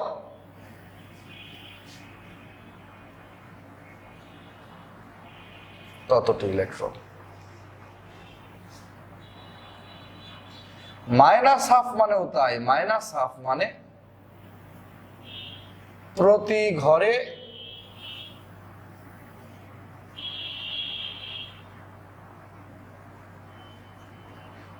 একটি করে ইলেকট্রন, অর্থাৎ যত ঘর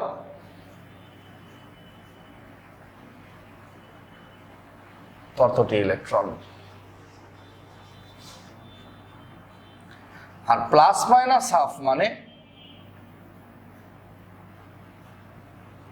প্রতি ঘরে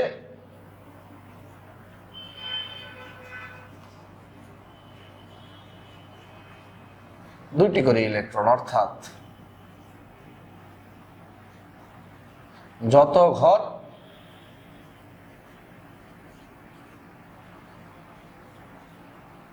দ্বিগুণ ইলেকট্রন। প্লাস হাফ মানে প্রতি ঘরে একটি করে ইলেকট্রন, মাইনাস হাফ মানেও প্রতি ঘরে একটি করে ইলেকট্রন, প্লাস মাইনাস হাফ মানে প্রতি ঘরে দুইটি করে ইলেকট্রন। আমি আবার রিপিট করছি, প্লাস হাফ মানে প্রতি ঘরে একটি করে ইলেকট্রন, মাইনাস হাফ মানে প্রতি ঘরে একটি করে ইলেকট্রন, প্লাস মাইনাস হাফ মানে প্রতি ঘরে দুইটি করে ইলেকট্রন। লক্ষ্য করো সবাই, মনোযোগ সহকারে লক্ষ্য করো। প্লাস হাফ মানে একটি ইলেকট্রন না, প্রতি ঘরে একটি করে ইলেকট্রন। ধরো আমার কাছে 5 ঘর, প্লাস হাফ প্রতি ঘরে একটি করে 5টি ইলেকট্রন। আমার কাছে 5 ঘর, মাইনাস হাফ প্রতি ঘরে একটি করে 5টি ইলেকট্রন। আমার কাছে 5 ঘর, প্লাস মাইনাস হাফ প্রতি ঘরে দুইটি করে, 5 ঘরে 10টি ইলেকট্রন। ধরো ঘর আছে 7টা, প্লাস হাফ প্রতি ঘরে একটি করে, 7 ঘরে 7টি ইলেকট্রন। মাইনাস হাফ প্রতি ঘরে একটি করে, 7 ঘরে 7টি ইলেকট্রন। প্লাস মাইনাস হাফ প্রতি ঘরে দুইটি করে, 7 ঘরে 14টি ইলেকট্রন। প্লাস হাফ যত ঘর ততটি ইলেকট্রন, মাইনাস হাফ যত ঘর ততটি ইলেকট্রন, প্লাস মাইনাস হাফ যত ঘর তার দ্বিগুণ ইলেকট্রন। এখন লক্ষ্য করো, ইলেকট্রন সংখ্যা এই সেটের অধীনে কয়টি ইলেকট্রন রয়েছে? ইলেকট্রন সংখ্যা জানতে হলে আগে জানতে হবে অরবিটাল সংখ্যা। অরবিটাল সংখ্যা নির্দেশ করে এম এর প্রত্যেকটি মান। এখানে এম এর মান একটা, তাহলে অরবিটাল কয়টা? একটা। অরবিটাল সংখ্যা ইজ ইকুয়াল টু ঘর সংখ্যা। এম এর মান একটা, অরবিটাল একটা, তাহলে ঘর কয়টা? একটা। প্লাস হাফ যত ঘর ততটি ইলেকট্রন, প্লাস হাফ এক ঘরে একটা ইলেকট্রন। তাহলে এই সেটের অধীনে কয়টি ইলেকট্রন? একটি ইলেকট্রন। অত্যন্ত মনোযোগ সহকারে লক্ষ্য করো, এই সেটের অধীনে কয়টি ইলেকট্রন আছে? ইলেকট্রন সংখ্যা জানতে হলে আগে জানতে হবে অরবিটাল সংখ্যা। অরবিটাল সংখ্যা নির্দেশ করে এম এর প্রত্যেকটি মান। এখানে এম এর মান একটা, অর্থাৎ অরবিটাল একটা। অরবিটাল সংখ্যা ইজ ইকুয়াল টু ঘর সংখ্যা, তার মানে ঘর কয়টা? একটা। প্লাস হাফ যত ঘর ততটি ইলেকট্রন, তাহলে এক ঘর একটি ইলেকট্রন। আমি আবার রিপিট করছি, এই সেটের অধীনে কয়টি ইলেকট্রন আছে? ইলেকট্রন সংখ্যা জানতে হলে আগে জানতে হয় অরবিটাল সংখ্যা। অরবিটাল সংখ্যা নির্দেশ করে এম এর প্রত্যেকটি মান। এখানে এম এর মান একটা, অরবিটাল একটা, তাহলে ঘর কয়টা? একটা। প্লাস হাফ যত ঘর ততটি ইলেকট্রন, এক ঘরে একটা ইলেকট্রন। লক্ষ্য করো, এই সেটের অধীনে কয়টা ইলেকট্রন? ইলেকট্রন সংখ্যা জানতে হলে আগে জানতে হয় অরবিটাল সংখ্যা। অরবিটাল সংখ্যা নির্দেশ করে এম এর প্রত্যেকটি মান। এম এর মান 2টা, অরবিটাল 2টা।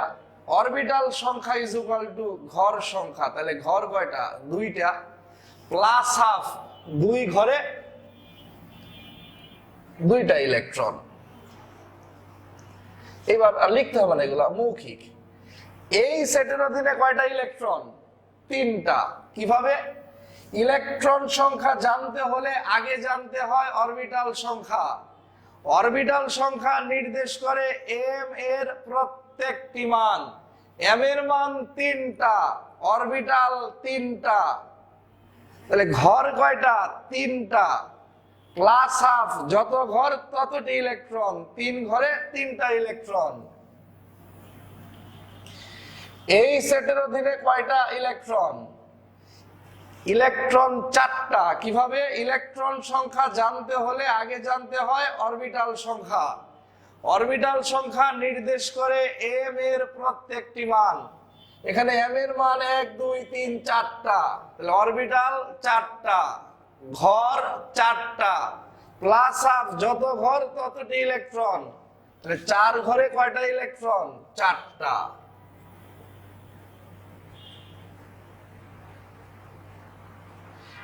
এই সেটের অধীনে কয়টা ইলেকট্রন? 5টা। কিভাবে? ইলেকট্রন সংখ্যা জানতে হলে আগে জানতে হয় অরবিটাল সংখ্যা। অরবিটাল সংখ্যা নির্দেশ করে এম এর প্রত্যেকটি মান।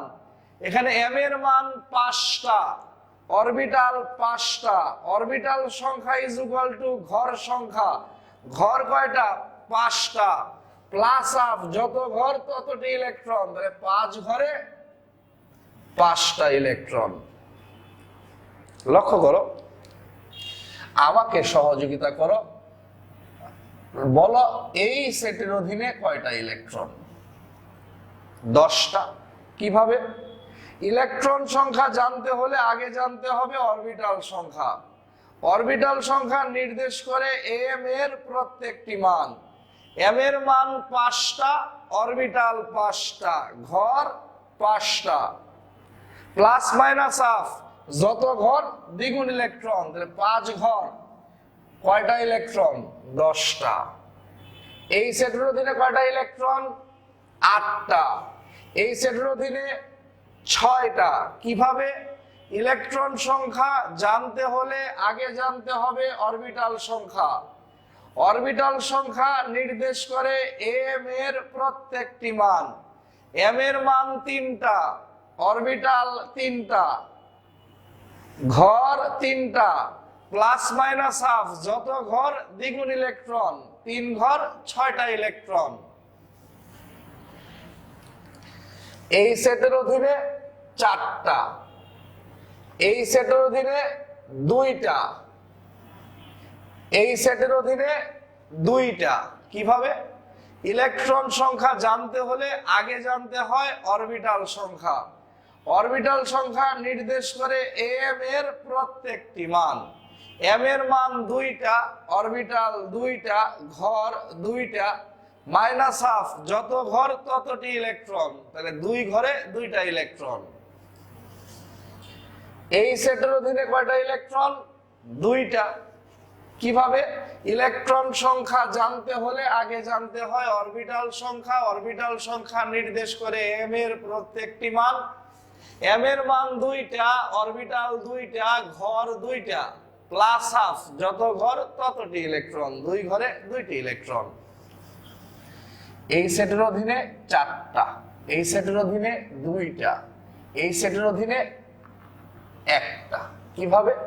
ইলেকট্রন সংখ্যা জানতে হলে আগে জানতে হয় অরবিটাল সংখ্যা। অরবিটাল সংখ্যা নির্দেশ করে এম এর প্রত্যেকটি মান। এম এর মান 1টা, প্লাস 2, অরবিটাল 1টা, ঘর 1টা, প্লাস হাফ যত ঘর ততটি ইলেকট্রন, তাহলে 1 ঘরে 1টা ইলেকট্রন। ইলেকট্রন সংখ্যা জানতে হলে আগে জানতে হয় অরবিটাল সংখ্যা। অরবিটাল সংখ্যা নির্দেশ করে এম এর প্রত্যেকটি মান। এম এর মান 1টা, অরবিটাল 1টা, ঘর 1টা, প্লাস হাফ, যত ঘর ততটি electron.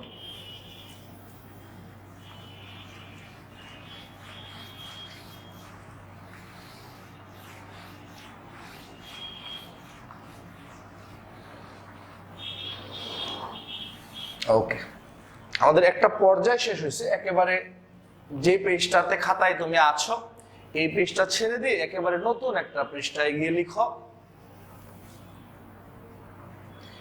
S, P, D, SPDF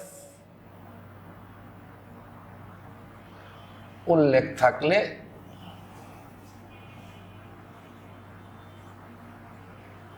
L এর মান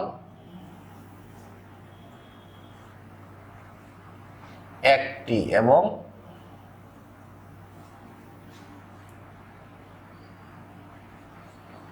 নির্দিষ্ট। SPDF উল্লেখ থাকলে L এর মান একটি এবং তা নির্দিষ্ট।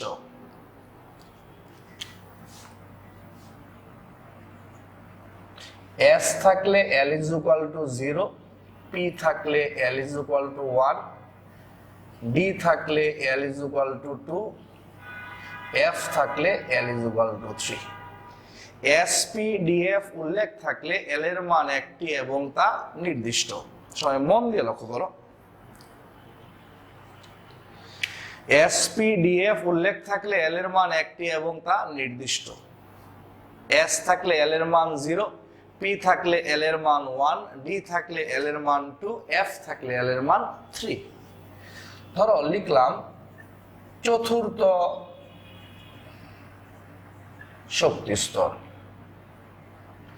n is equal to 4, L এর মান 0 থেকে n-1 মানে 3 পর্যন্ত সকল পূর্ণ সংখ্যা। চতুর্থ শক্তি স্তর n is equal to 4, L এর মান 0, 1, 2, 3। কিন্তু যদি বলি 4D n is equal to 4, যেহেতু D উল্লেখ আছে L এর মান একটি, D থাকলে L এর মান 2। ধরো বললাম 4S n is equal to 4, S থাকলে L এর মান 0। ধরো বললাম 4F n is equal to 4, যেহেতু F আছে L এর মান 3। ধরো বললাম 4P n is equal to 4, যেহেতু P আছে L এর মান 1।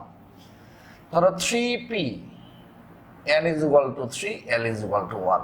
ধরো বললাম 2P n is equal to 2, L এর মান 1। SPDF উল্লেখ থাকলে L এর মান একটি এবং তা নির্দিষ্ট। D থাকলে S থাকলে L এর মান 0, P থাকলে L এর মান 1, D থাকলে L এর মান 2, F থাকলে L এর মান 3। SPDF উল্লেখ থাকলে L এর মান একটি এবং তা নির্দিষ্ট। ধরো 50P, কত P বলেছি? 50P, n is equal to 50, যেহেতু P আছে L এর মান 1। SPDF উল্লেখ থাকলে L এর মান একটি এবং তা নির্দিষ্ট। SPDF উল্লেখ থাকলে L এর মান একটি এবং তা নির্দিষ্ট। S থাকলে L এর মান 0, P থাকলে L এর মান 1, D থাকলে L এর মান 2, F থাকলে L এর মান 3। চতুর্থ শক্তি স্তর n is equal to 4, L এর মান 0 থেকে n-1 মানে 3 পর্যন্ত সকল পূর্ণ সংখ্যা। n is equal to 4, L এর মান 0, 1, 2, 3। কিন্তু 4D n is equal to 4, যেহেতু D আছে L এর মান একটি এবং তা নির্দিষ্ট। কত? 2।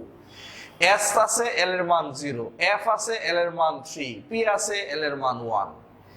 SPDF উল্লেখ থাকলে L এর মান একটি এবং তা নির্দিষ্ট। 10D n is equal to 10, যেহেতু D আছে L এর মান 2। SPDF উল্লেখ থাকলে L এর মান একটি এবং তা নির্দিষ্ট।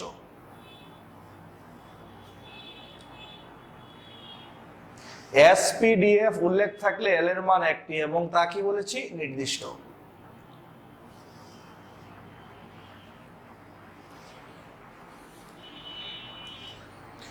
S থাকলে L এর মান 0, P থাকলে L এর মান 1, D থাকলে L এর মান 2, F থাকলে L এর মান 3।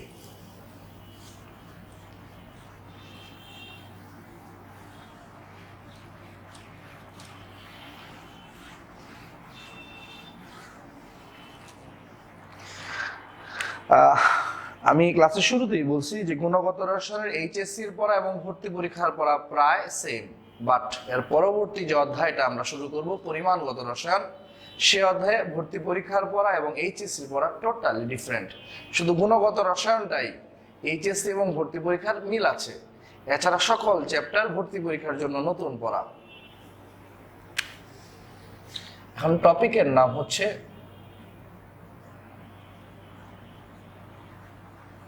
অরবিটাল সংখ্যা এবং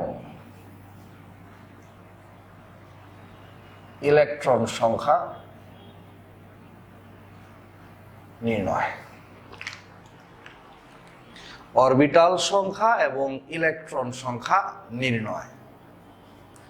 লক্ষ্য করো, টপিকটার নাম বলেছি অরবিটাল সংখ্যা এবং ইলেকট্রন সংখ্যা নির্ণয়।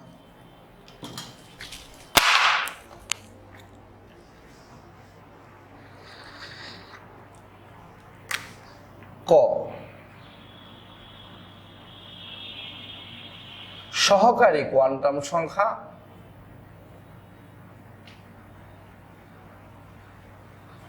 বা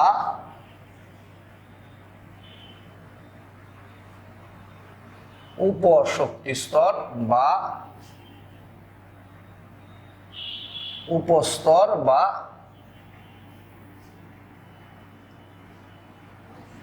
বা এল এর মান থেকে। টপিকটার নাম হচ্ছে অরবিটাল সংখ্যা এবং ইলেকট্রন সংখ্যা নির্ণয়। ক, সহকারী কোয়ান্টাম সংখ্যা বা উপশক্তি স্তর বা উপস্তর বা এল এর মান থেকে।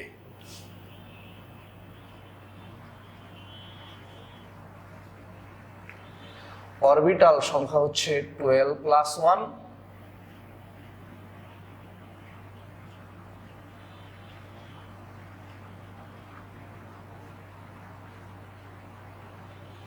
ইলেকট্রন হচ্ছে 2 × 12+1। সহকারী কোয়ান্টাম সংখ্যা বা উপশক্তি স্তর বা উপস্তর বা এল এর মান থেকে অরবিটাল সংখ্যা 12+1, ইলেকট্রন সংখ্যা 2 × 12+1।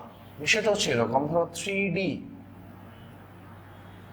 n = 3, যেহেতু ডি উল্লেখ আছে, এল এর মান নির্দিষ্ট 2।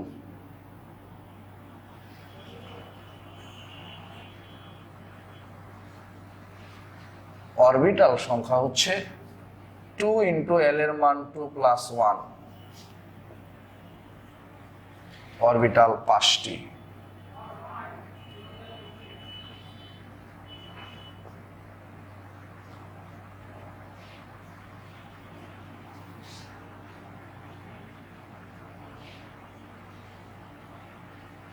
ইলেকট্রন 10টি।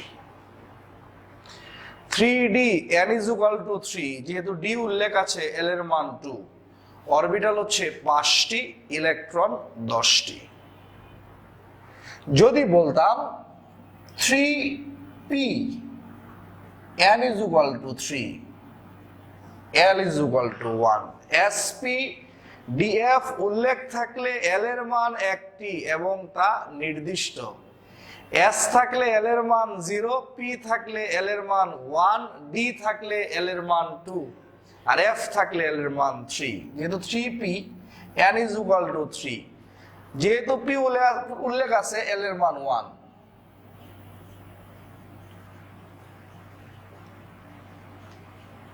অরবিটাল সংখ্যা হচ্ছে 2l+1, অরবিটাল হচ্ছে 3টি,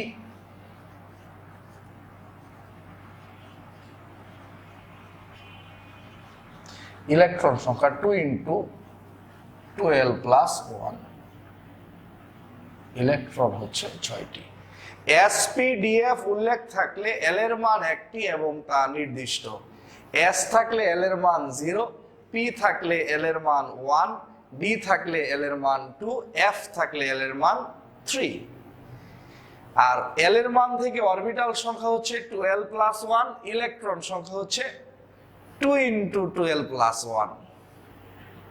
3D n = 3, যেহেতু ডি উল্লেখ আছে, এল এর মান 2, অরবিটাল 2 × 2+1, 5টি, ইলেকট্রন 10টি।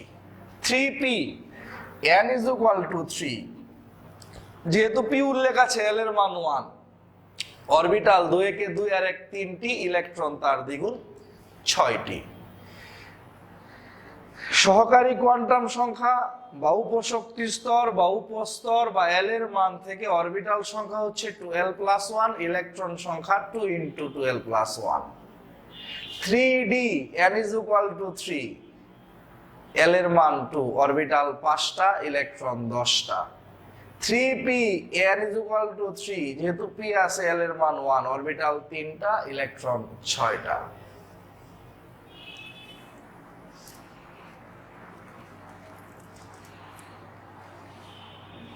সবাই একটু মনোযোগ দিয়ে দেখো, সম্ভব হলে তুলে ফেলো, সম্ভব না তুলে ফেলা উচিত, আমরা যথেষ্ট সময় পাচ্ছি। নেক্সট, এটা একটা সামারি। SPDF উল্লেখ থাকলে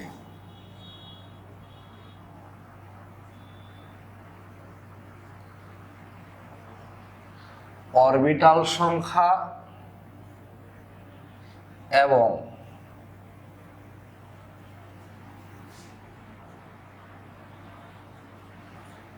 SPDF উল্লেখ থাকলে অরবিটাল সংখ্যা এবং ইলেকট্রন সংখ্যা নির্দিষ্ট।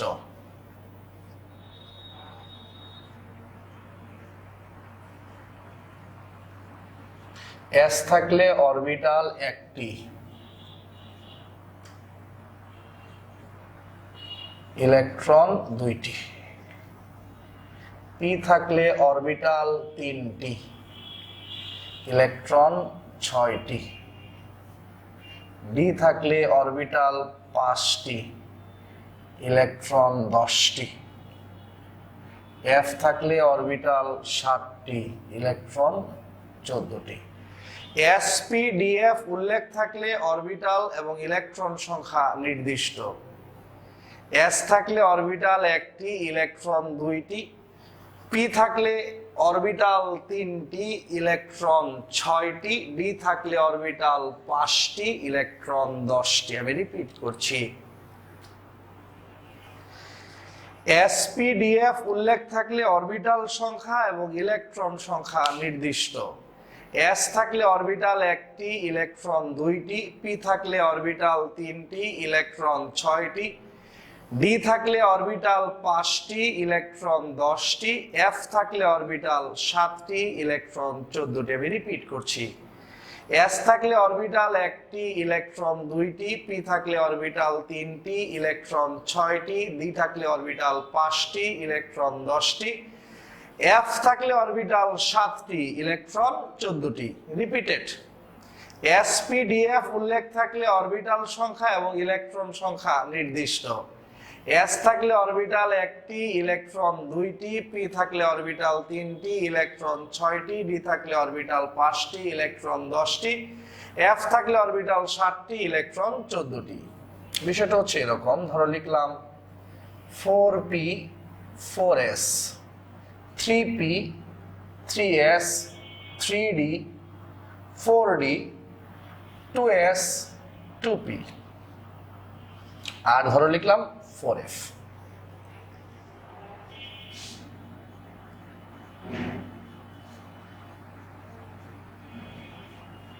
অরবিটাল সংখ্যা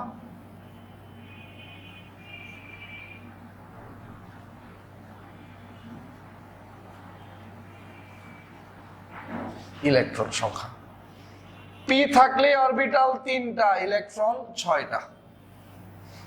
S থাকলে অরবিটাল 1টা, ইলেকট্রন 2টা। যতর P মন চাই ততর P হোক। P থাকলে অরবিটাল 3টা, ইলেকট্রন 6টা। S থাকলে অরবিটাল 1টা, ইলেকট্রন 2টা। D থাকলে অরবিটাল 5টা, ইলেকট্রন 10টা। যতর D মন চাই ততর D থাকুক, অরবিটাল 5টা, ইলেকট্রন 10টা। S থাকলে অরবিটাল 1টা, ইলেকট্রন 2টা। P থাকলে অরবিটাল 3টা, ইলেকট্রন 6টা। F থাকলে অরবিটাল 7টা, ইলেকট্রন 14টা। SPDF উল্লেখ থাকলে অরবিটাল সংখ্যা এবং ইলেকট্রন সংখ্যা শুধুমাত্র SPDF এর উপর নির্ভরশীল। এসপিডিএফ উল্লেখ থাকলে অরবিটাল সংখ্যা এবং ইলেকট্রন সংখ্যা নির্দিষ্ট। এস থাকলে অরবিটাল একটা, ইলেকট্রন দুইটা। পি থাকলে অরবিটাল তিনটা, ইলেকট্রন ছয়টা। ডি থাকলে অরবিটাল পাঁচটা, ইলেকট্রন 10টা। এফ থাকলে অরবিটাল 7টা, ইলেকট্রন 14টা। যত রেস মন চায় তত রেস হোক, অরবিটাল একটা, ইলেকট্রন দুইটা। যত পি মন চায় তত পি হোক, অরবিটাল তিনটা, ইলেকট্রন 6টা। যত ডি মন চায় তত ডি হোক, অরবিটাল 5টা, ইলেকট্রন 10টা। যত রেফ মন চায় তত রেফ হোক, অরবিটাল 7টা, ইলেকট্রন 14টা। আমি ক্লাসে যেগুলা লিখে দিচ্ছি, যেগুলা পড়াচ্ছি, প্রত্যেকটা আবার নোট আকারে গ্রুপে দিয়ে দিচ্ছি, লক্ষ্য করে দেখবা।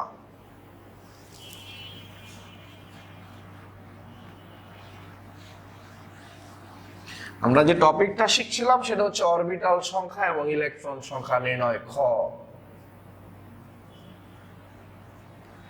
প্রধান কোয়ান্টাম সংখ্যা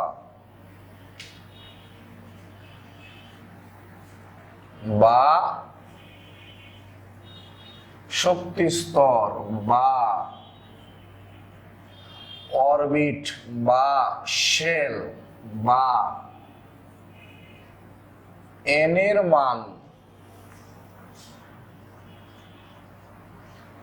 এন এর মান থেকে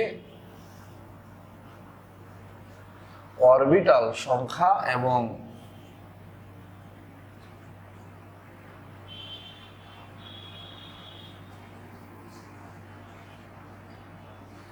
প্রধান কোয়ান্টাম সংখ্যা বা শক্তি স্তর বা অরবিট বা শেল বা এন এর মান থেকে অরবিটাল সংখ্যা এবং ইলেকট্রন সংখ্যা নির্ণয়। লক্ষ্য করো, প্রধান কোয়ান্টাম সংখ্যা বা শক্তি স্তর বা অরবিট বা শেল বা এন এর মান থেকে অরবিটাল সংখ্যা এবং ইলেকট্রন সংখ্যা নির্ণয়। আমি রিপিট করছি, প্রধান কোয়ান্টাম সংখ্যা বা শক্তি স্তর বা অরবিট বা শেল বা এন এর মান থেকে অরবিটাল সংখ্যা এবং ইলেকট্রন সংখ্যা নির্ণয়।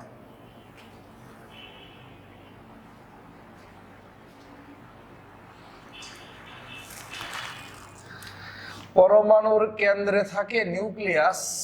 নিউক্লিয়াসকে কেন্দ্র করে অনুমোদিত বৃত্তাকার কক্ষপথে ইলেকট্রন নিউক্লিয়াসকে পরিভ্রমণ করে। পরমাণুর কেন্দ্রে থাকে নিউক্লিয়াস, নিউক্লিয়াসকে কেন্দ্র করে অনুমোদিত বৃত্তাকার কক্ষপথে নিউক্লিয়াসকে ইলেকট্রন পরিভ্রমণ করে। এই কক্ষপথগুলোকে বলা হয় অরবিট বা শেল। এটা হচ্ছে কে শেল, এটা হচ্ছে এল শেল, এটা এম শেল, এটা এন শেল। যেটা বলছিলাম, পরমাণুতে নিউক্লিয়াসকে কেন্দ্র করে ইলেকট্রন নিউক্লিয়াসকে পরিভ্রমণ করে। যে অনুমোদিত বৃত্তাকার কক্ষপথে থেকে ইলেকট্রন নিউক্লিয়াসকে পরিভ্রমণ করে, কক্ষপথগুলোকে বলা হয় অরবিট বা shell. K shell, L shell, M shell, N shell. মনে রাখবা, কে শেল n = 1 মানে প্রথম শক্তি স্তর। এল শেল n = 2 মানে দ্বিতীয় শক্তি স্তর। এম শেল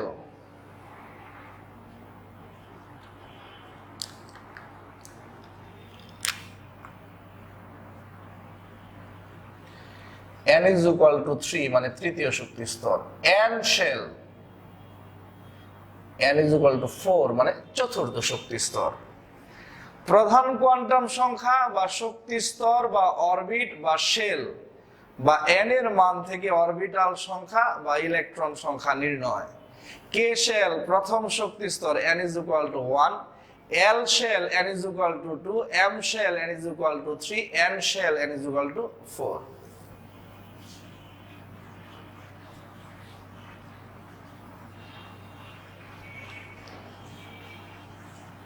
এখন সবাই লক্ষ্য করো, ধরো কোশ্চেন রিটেনের জন্য কোশ্চেন দিল, আগে রিটেনটা দিয়ে পরে তোমাকে আমি এমসিকিউ এর জন্য শর্টকাটটা শেখাবো। ধরো বললো চতুর্থ শক্তি স্তরে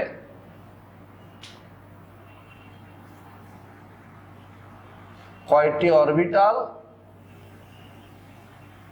এবং কয়টি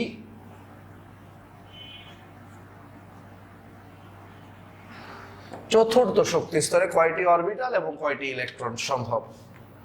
চতুর্থ শক্তি স্তর n = 4, l এর মান 0 1 2 3, l এর মান 0 হলে m এর মান 0, 1 হলে -1 0 +1, 2 হলে -2 -1 0 +1 +2, আর 3 হলে -2 -1 0 +1 +2 +3। চতুর্থ শক্তি স্তর n = 4, l এর মান হচ্ছে 0 1 2 3, l এর মান 0 হলে m এর মান 0, 1 হলে m এর মান -1 0 +1, 2 হলে -l মানে -2 থেকে শুরু করে 0 সহ +2, -2 -1 0 +1 +2, 3 হলে -3 -2 -1 0 +1 +2 +3। লক্ষ্য করো m এর প্রত্যেকটি মান একটি করে অরবিটাল নির্দেশ করে। এখানে m এর মান হচ্ছে 1 2 3 4 5 6 7 8 9 10 11 12 13 14 15 16। এখানে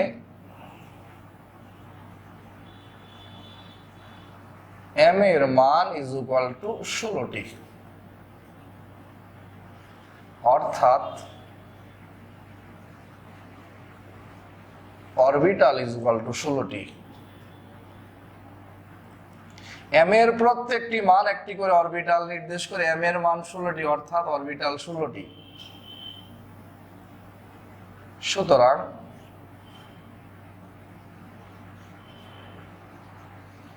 ইলেকট্রন সংখ্যা একটা অরবিটালে সর্বোচ্চ 2টা ইলেকট্রন, তাহলে সর্বোচ্চ 16টা অরবিটালে সর্বোচ্চ 32টি ইলেকট্রন। চতুর্থ শক্তি স্তরে কয়টি অরবিটাল এবং কয়টি ইলেকট্রন সম্ভব। n = 4, l এর মান হচ্ছে 0 1 2 3, l এর মান 0 হলে m এর মান 0, 1 হলে -1 0 +1, 2 হলে -2 -1 0 +1 +2, 3 হলে -3 -2 -1 0 +1 +2 +3। m এর প্রত্যেকটি মান একটি করে অরবিটাল নির্দেশ করে। এখানে m এর মান 16টি, অরবিটাল 16টি, একটা অরবিটালে সর্বোচ্চ 2টা ইলেকট্রন, 16টা অরবিটালে সর্বোচ্চ 32টা ইলেকট্রন। চতুর্থ শক্তি স্তরে কয়টা অরবিটাল? 16টা। কয়টা ইলেকট্রন? 32টা। আরেকটু ধরো পরের প্রশ্ন করলাম, m শেলে কয়টি অরবিটাল এবং কয়টি ইলেকট্রন সম্ভব। প্রশ্নটা লিখে ফেলো। m শেলে কয়টি অরবিটাল এবং কয়টি ইলেকট্রন সম্ভব। k shell n = 1, l shell n = 2, m shell n = 3। l এর মান হবে 0 1 2, l এর মান 0 হলে m এর মান 0, 1 হলে -l থেকে শুরু করে 0 সহ +l মানে +1 পর্যন্ত সকল পূর্ণ সংখ্যা, 2 হলে -l থেকে শুরু করে 0 সহ +l মানে +2 পর্যন্ত সকল পূর্ণ সংখ্যা। m এর প্রত্যেকটি মান একটি করে অরবিটাল নির্দেশ করে। m এর মান 1 2 3 4 5 6 7 8 9, m এর মান 9টি, অরবিটাল 9টি, ইলেকট্রন তার দ্বিগুণ 18টি। রিটেন পার্টের জন্য এই পর্যন্ত এম এর প্রত্যেকটি মান একটি করে কি নির্দেশ করে? অরবিটাল নির্দেশ করে। এম এর মান 9টি, অরবিটাল 9টি, ইলেকট্রন 9 দুগুণে 18টি।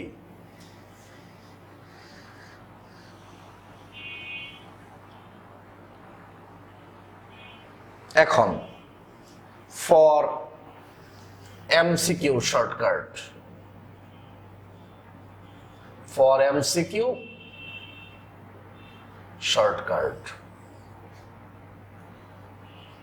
শুধু n এর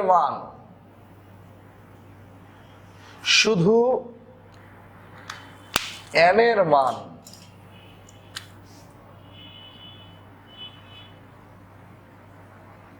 জানা থাকলে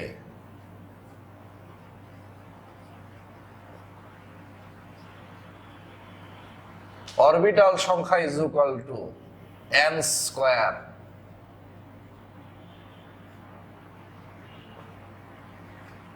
ইলেকট্রন সংখ্যা is equal to 2n square. For MCQ shortcut, শুধু n এর মান জানা থাকলে অরবিটাল সংখ্যা n স্কয়ার, ইলেকট্রন সংখ্যা 2n স্কয়ার। একটু লিখে নাও। আমরা ক্লাসের একেবারে শেষ পর্যায়ের দিকে চলে যাচ্ছি। বামেরটা হচ্ছে রিটেন আর দাগের ডানেরটা হচ্ছে এমসিকিউ শর্টকাট। শুধু n এর মান জানা থাকলে অরবিটাল সংখ্যা হচ্ছে n স্কয়ার, ইলেকট্রন সংখ্যা হচ্ছে 2n স্কয়ার। n মানে প্রধান কোয়ান্টাম সংখ্যা। n মানে কি কোয়ান্টাম সংখ্যা? প্রধান কোয়ান্টাম সংখ্যা। ধরো তৃতীয় শক্তি স্তর,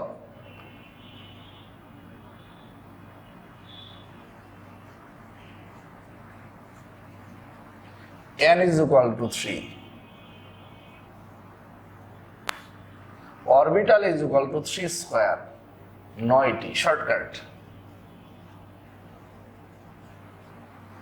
ইলেকট্রন 2 into 3 স্কয়ার, 18টি। অরবিটাল হচ্ছে n স্কয়ার, ইলেকট্রন হচ্ছে 2n square, 2 into 3 square.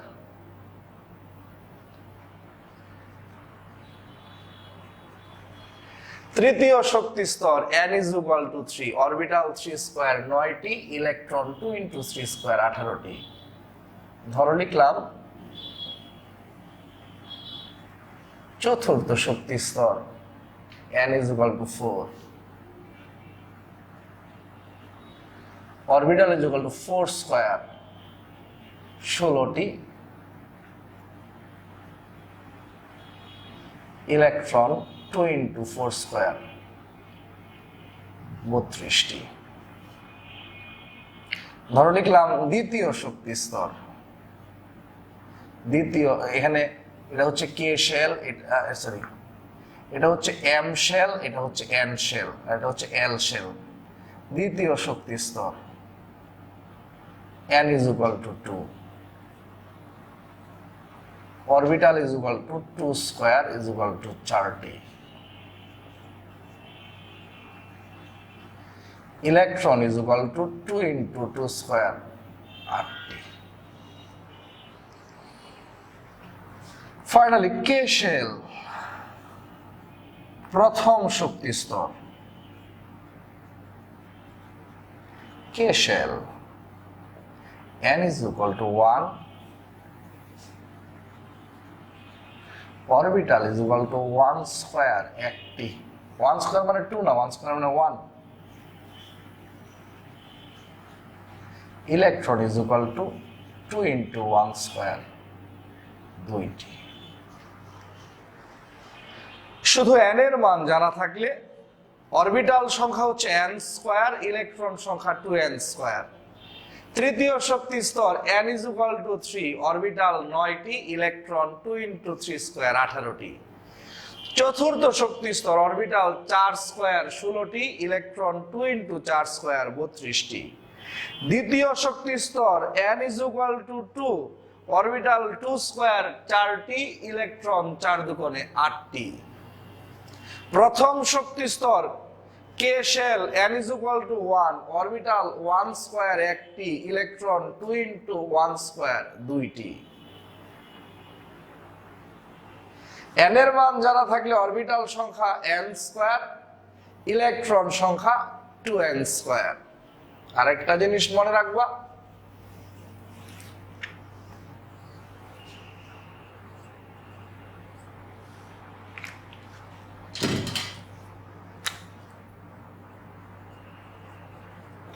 Orbital সংখ্যা ইজ ইকুয়াল টু স্বীকৃত চৌম্বকীয় কোয়ান্টাম সংখ্যা।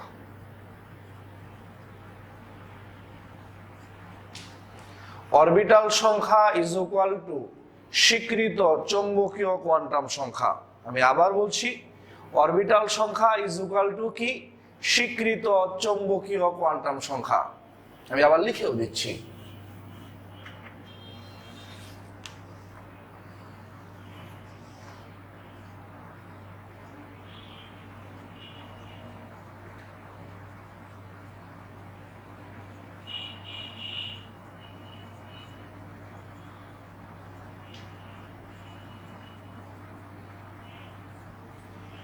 অরবিটাল সংখ্যা ইজ ইকুয়াল টু স্বীকৃত চৌম্বকীয় কোয়ান্টাম সংখ্যা। বিষয়টা কেমন? তৃতীয় শক্তি স্তর n is equal to 3, orbital 3 square 9টি, তাহলে স্বীকৃত চৌম্বকীয় কোয়ান্টাম সংখ্যা 9টি। চতুর্থ শক্তি স্তর n is equal to 4, orbital 4 square 16টি, তাহলে স্বীকৃত চৌম্বকীয় কোয়ান্টাম সংখ্যা 16টি। দ্বিতীয় শক্তি স্তর n is equal to 2, orbital 2 square 4টি, তাহলে স্বীকৃত চৌম্বকীয় কোয়ান্টাম সংখ্যা 4টি। প্রথম শক্তি স্তর n is equal to 1, orbital 1টি, তাহলে স্বীকৃত চৌম্বকীয় কোয়ান্টাম সংখ্যা 1টি। অরবিটাল যতটি, স্বীকৃত চৌম্বকীয় কোয়ান্টাম সংখ্যা ততটি।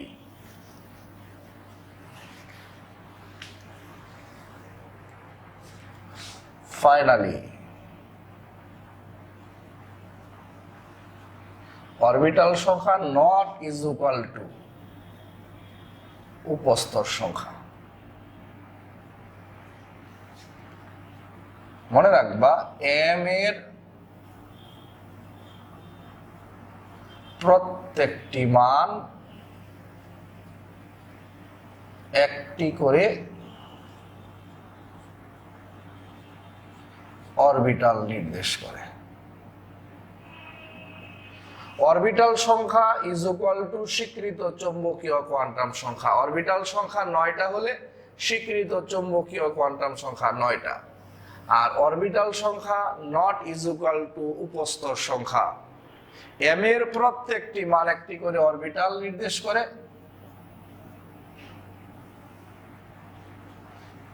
l এর প্রত্যেকটি মান একটি করে উপস্তর নির্দেশ করে।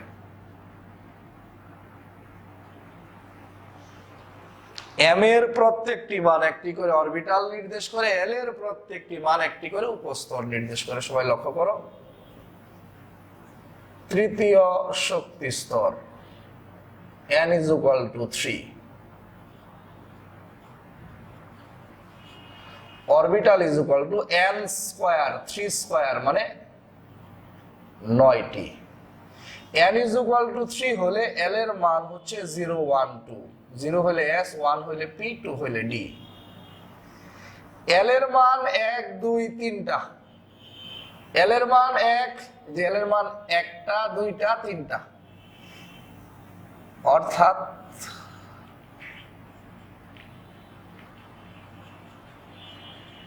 উপস্তর ইজ ইকুয়াল টু 3টি, 3s 3p 3d। অরবিটাল হচ্ছে n স্কয়ার 9টি, আর l এর প্রত্যেকটি মান একটি করে উপস্তর নির্দেশ করে। l এর মান 1 2 3টা, উপস্তর 3টা। অরবিটাল 9টা, উপস্তর 3টা। তুলে ফেলো। অরবিটাল সংখ্যা আর উপস্তর সংখ্যা সেম না। n is equal to 3, orbital 3 square 9টা, তার মানে স্বীকৃত চৌম্বকীয় কোয়ান্টাম সংখ্যা 9টা। অরবিটাল 9টা, তার মানে স্বীকৃত চৌম্বকীয় কোয়ান্টাম সংখ্যা 9টা। অরবিটাল সংখ্যা নট ইজ ইকুয়াল টু উপস্তর সংখ্যা। n এর মান 3 হলে l এর মান 0 1 2। l এর প্রত্যেকটি মান একটি করে উপস্তর নির্দেশ করে। এখানে l এর মান হচ্ছে 1 2 3। l এর মান 3টা, উপস্তর 3টা, 3s 3p 3d। l এর প্রত্যেকটি মান একটি করে উপস্তর নির্দেশ করে। শেষ এক্সাম্পল, আজকের ক্লাসে আর কোনো এক্সাম্পল দিব না, এখানেই থেমে যাব। n is equal to 4,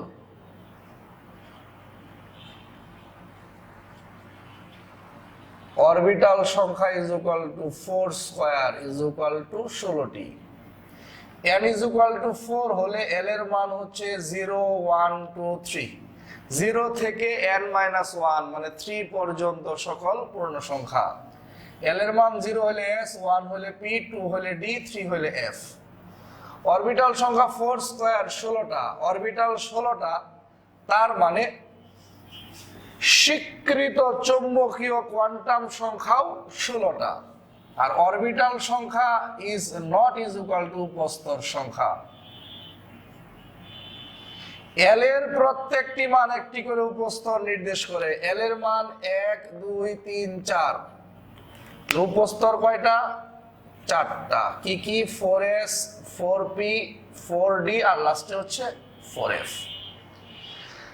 orbital সংখ্যা হচ্ছে n স্কয়ার। অরবিটাল সংখ্যা কি? n square. n এর মান 4, অরবিটাল 16টা, তার মানে স্বীকৃত চৌম্বকীয় কোয়ান্টাম সংখ্যাও 16টা। অরবিটাল সংখ্যা is not is equal to উপস্তর সংখ্যা। l এর প্রত্যেকটি মান একটি করে উপস্তর নির্দেশ করে। n is equal to 4, orbital 16টা, মানে স্বীকৃত চৌম্বকীয় কোয়ান্টাম সংখ্যা 16টা। আর l এর প্রত্যেকটি মান একটি করে উপস্তর নির্দেশ করে। l এর মান 3 4, l এর মান 1 2 3 4টা, l এর মান 4টা, এই কারণে উপস্তর 4টা। কি কি? 4s 4p 4d 4f। তাহলে অরবিটাল আর উপস্তর এক জিনিস না। এখন আমি মুখে বলে দিচ্ছি, ক্লাস নোটেও লিখে দিব। 3টা জিনিস, এটা তোমাদের কাজ। আগামী ক্লাসে এই 3টা তোমরা নিজেরা কমপ্লিট করে রাখবা। অরবিট, অরবিটাল আর হচ্ছে নোড।